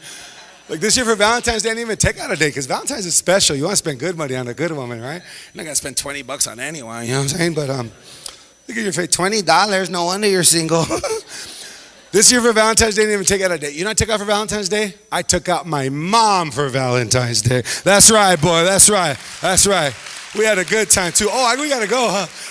Are we going to get kicked out of here? Are we going to get a fine? We had a good time too. I mean, I took my mom to the movies, went to dinner, went to the theater after, and I didn't spend a dime, boy. My mom knows how to treat a man, dog. My mom was good to me. She didn't let me pay the tip. I'm like, at least a tip, mama. She said, guarda tu dinero, mijo. Save your money. It's a joke, people. I paid for my mom, okay? So be like, dang, you're a sangron, Ernie G. I thought you were empowering and uplifting. All right, 30 seconds, bro. I know, 30 seconds. Right. So to honor my mom the best way, he goes, all right, fine. All right. You said that 20 minutes ago, dude. All right. You know what it is, bro? I'll tell you what it is. The listening in here is so juicy. Your faces are so like nurturing, loving. I'm speaking into a swamp of love. You guys are, and it makes me want to keep going. So I apologize if I went a little long. So this, to honor my mother the best way I know how, I decided to name my first comedy CD, Mama's Boy. Aww. So that's my comedy CD. I know none of you have money, but if you want to buy one, I can take an Uber home to my hotel. All right, cool. No, I'm just kidding. So if you want to buy one, I know people don't buy CDs, but if you buy one, you can burn it and sell it to your friends. All right, cool. I am on Pandora, but I'd appreciate one of you buying one CD. All right, cool. But I have one of these for all of you, and I want you all to take one home. Whether I sign it or not, please take one home, okay? I gave this to a girl at the Hispanic Youth Symposium 8 years ago in Virginia. Because of this performance and the Youth Symposium, instead of going to a local school, she applied to Harvard, got a free ride, to Stanford. Got a free ride to Stanford. She just graduated with her master's degree from Stanford, and she sent me a copy of this. She says, I still have it on my wall, and when I forget who I am, I read it, and it reminds me of who I am. So this is my parting gift to all of you. If you saw the movie Coach Carter, you've heard this quote. If you saw the movie Aquila the Bee, you've heard this quote, but you probably never heard it quite like this. My parting gift to you for 2016 Hispanic Heritage Month. If there's any other orgs in the room that would like me to come back next semester, I love ASU, man. There's something special here. It's beautiful. I'd love to come back and do more leadership. If you want to be part of the leadership workshop tomorrow at 6, talk to JP and we'll figure out how to get you in, okay? My parting gift to you is this. Thank you for staying, you guys. Don't look at your cell phones. Don't look at your cell phones. Look up here, bro. He's like, but you're funny, but I can do both. All right, put that away for 30 seconds, okay, mijo? Thank you. My parting gift to you is this. Listen, before I say it, some of you are going to zone out right now. You're going to go, because what I'm about to say is so powerful, it's going to blow your mind. And when things blow your mind, you're like, whatever, bro, this is not real. But the other ones of you are going to be like this, because it is powerful. So please stay focused, okay? Our deepest, if you saw the movie Coach Carter, you've heard this quote. If you saw the movie Aquila the Bee, you've heard this quote, but you probably never heard it quite like this. My parting gift to you is this. Our deepest fear is not that we are inadequate. Our deepest fear is that we are powerful beyond measure. It is our light, not our darkness, which most frightens us. And that's not the way we think, y'all. The way we think is I'm afraid I might not be good enough. I'm afraid I might not be strong enough. I'm afraid I might not be smart enough. That's not what you're really afraid of, mija. What you're really afraid of is how awesome and amazing you might actually be. We ask ourselves all the time, who am I? Who am I? It's a very Latino thing to say. ¿Quién soy yo? No, por favor. ¿Quién soy yo? Who am I to be brilliant, gorgeous, talented, fabulous? Actually, who are you not to be? You're a child of God. You were put on this planet to make manifest that glory of God that's within you, to let your light shine. I had a little girl just like you, mija. She came up to me after the show. She said, Mr. Ernie, you were awesome, but you kind of made me feel bad. I said, why do you feel bad, mija? She said, I feel bad because I get straight A's. I said, excuse me? Why do you feel bad for getting straight A's? Because my friends and cousins, they all get C's and D's and they make fun of me. I said, mija, your playing small doesn't serve the world. There's nothing enlightening about shrinking so that people won't feel insecure around you. You are meant to let your light shine. And as you let your light shine, you unconsciously give permission to other people to do the same. As you are liberated from your fears, your presence automatically liberates others. Those of you that were part of the Hispanic Youth Symposium, my boy Jose right here. He worked for the Diamondbacks. I called his mom. I go, is Jose still around? No, he's in the Dominican Republic working for the Cubs. This dude's working for the Cubs in the Dominican Republic. He looks like a Dominicano, but he's Mexicano hasta las cachas, right, bro? Right? Everyone thinks you can dance salsa. You're like, no, I do cumbia, right? When you let your light shine, you unconsciously give permission to other people to do the same. ASU 2016. Please continue to let your light shine, and thank you for letting me let my light shine. All right, you guys rock. Thank you. Thank you. Here. Oh, I'll give you one of these later. Come on down, get a postcard. Oh, you know what we can do real quick? Everybody on the side, squeeze in the middle. We're going to take a selfie. I'm going to get all of you in one selfie. Come on. Juan Pablo, get over here, bro. This is going to happen. I've done it before. Watch. Squeeze in here. Look at. Oh, yeah. Just say thanks for coming. Give away a round of applause. Say something. Yeah. Let's get Ernie G another round of applause, please. Thank you guys for coming. Think we're going to do a selfie. Get up. I'm going to put you on Instagram. Squeeze in. I'm going to steal Instagram. Inside there. I'm going to cut you off. Follow me and I'll talk to you. I think I got a lot of you. If you can't see yourself, you're not in it. Okay, here we go. Una, dos, y. One more. 1, 2. Yay. Give it up for Ernie G, please. Hey, whoever wants to sign up for that workshop, come talk to me.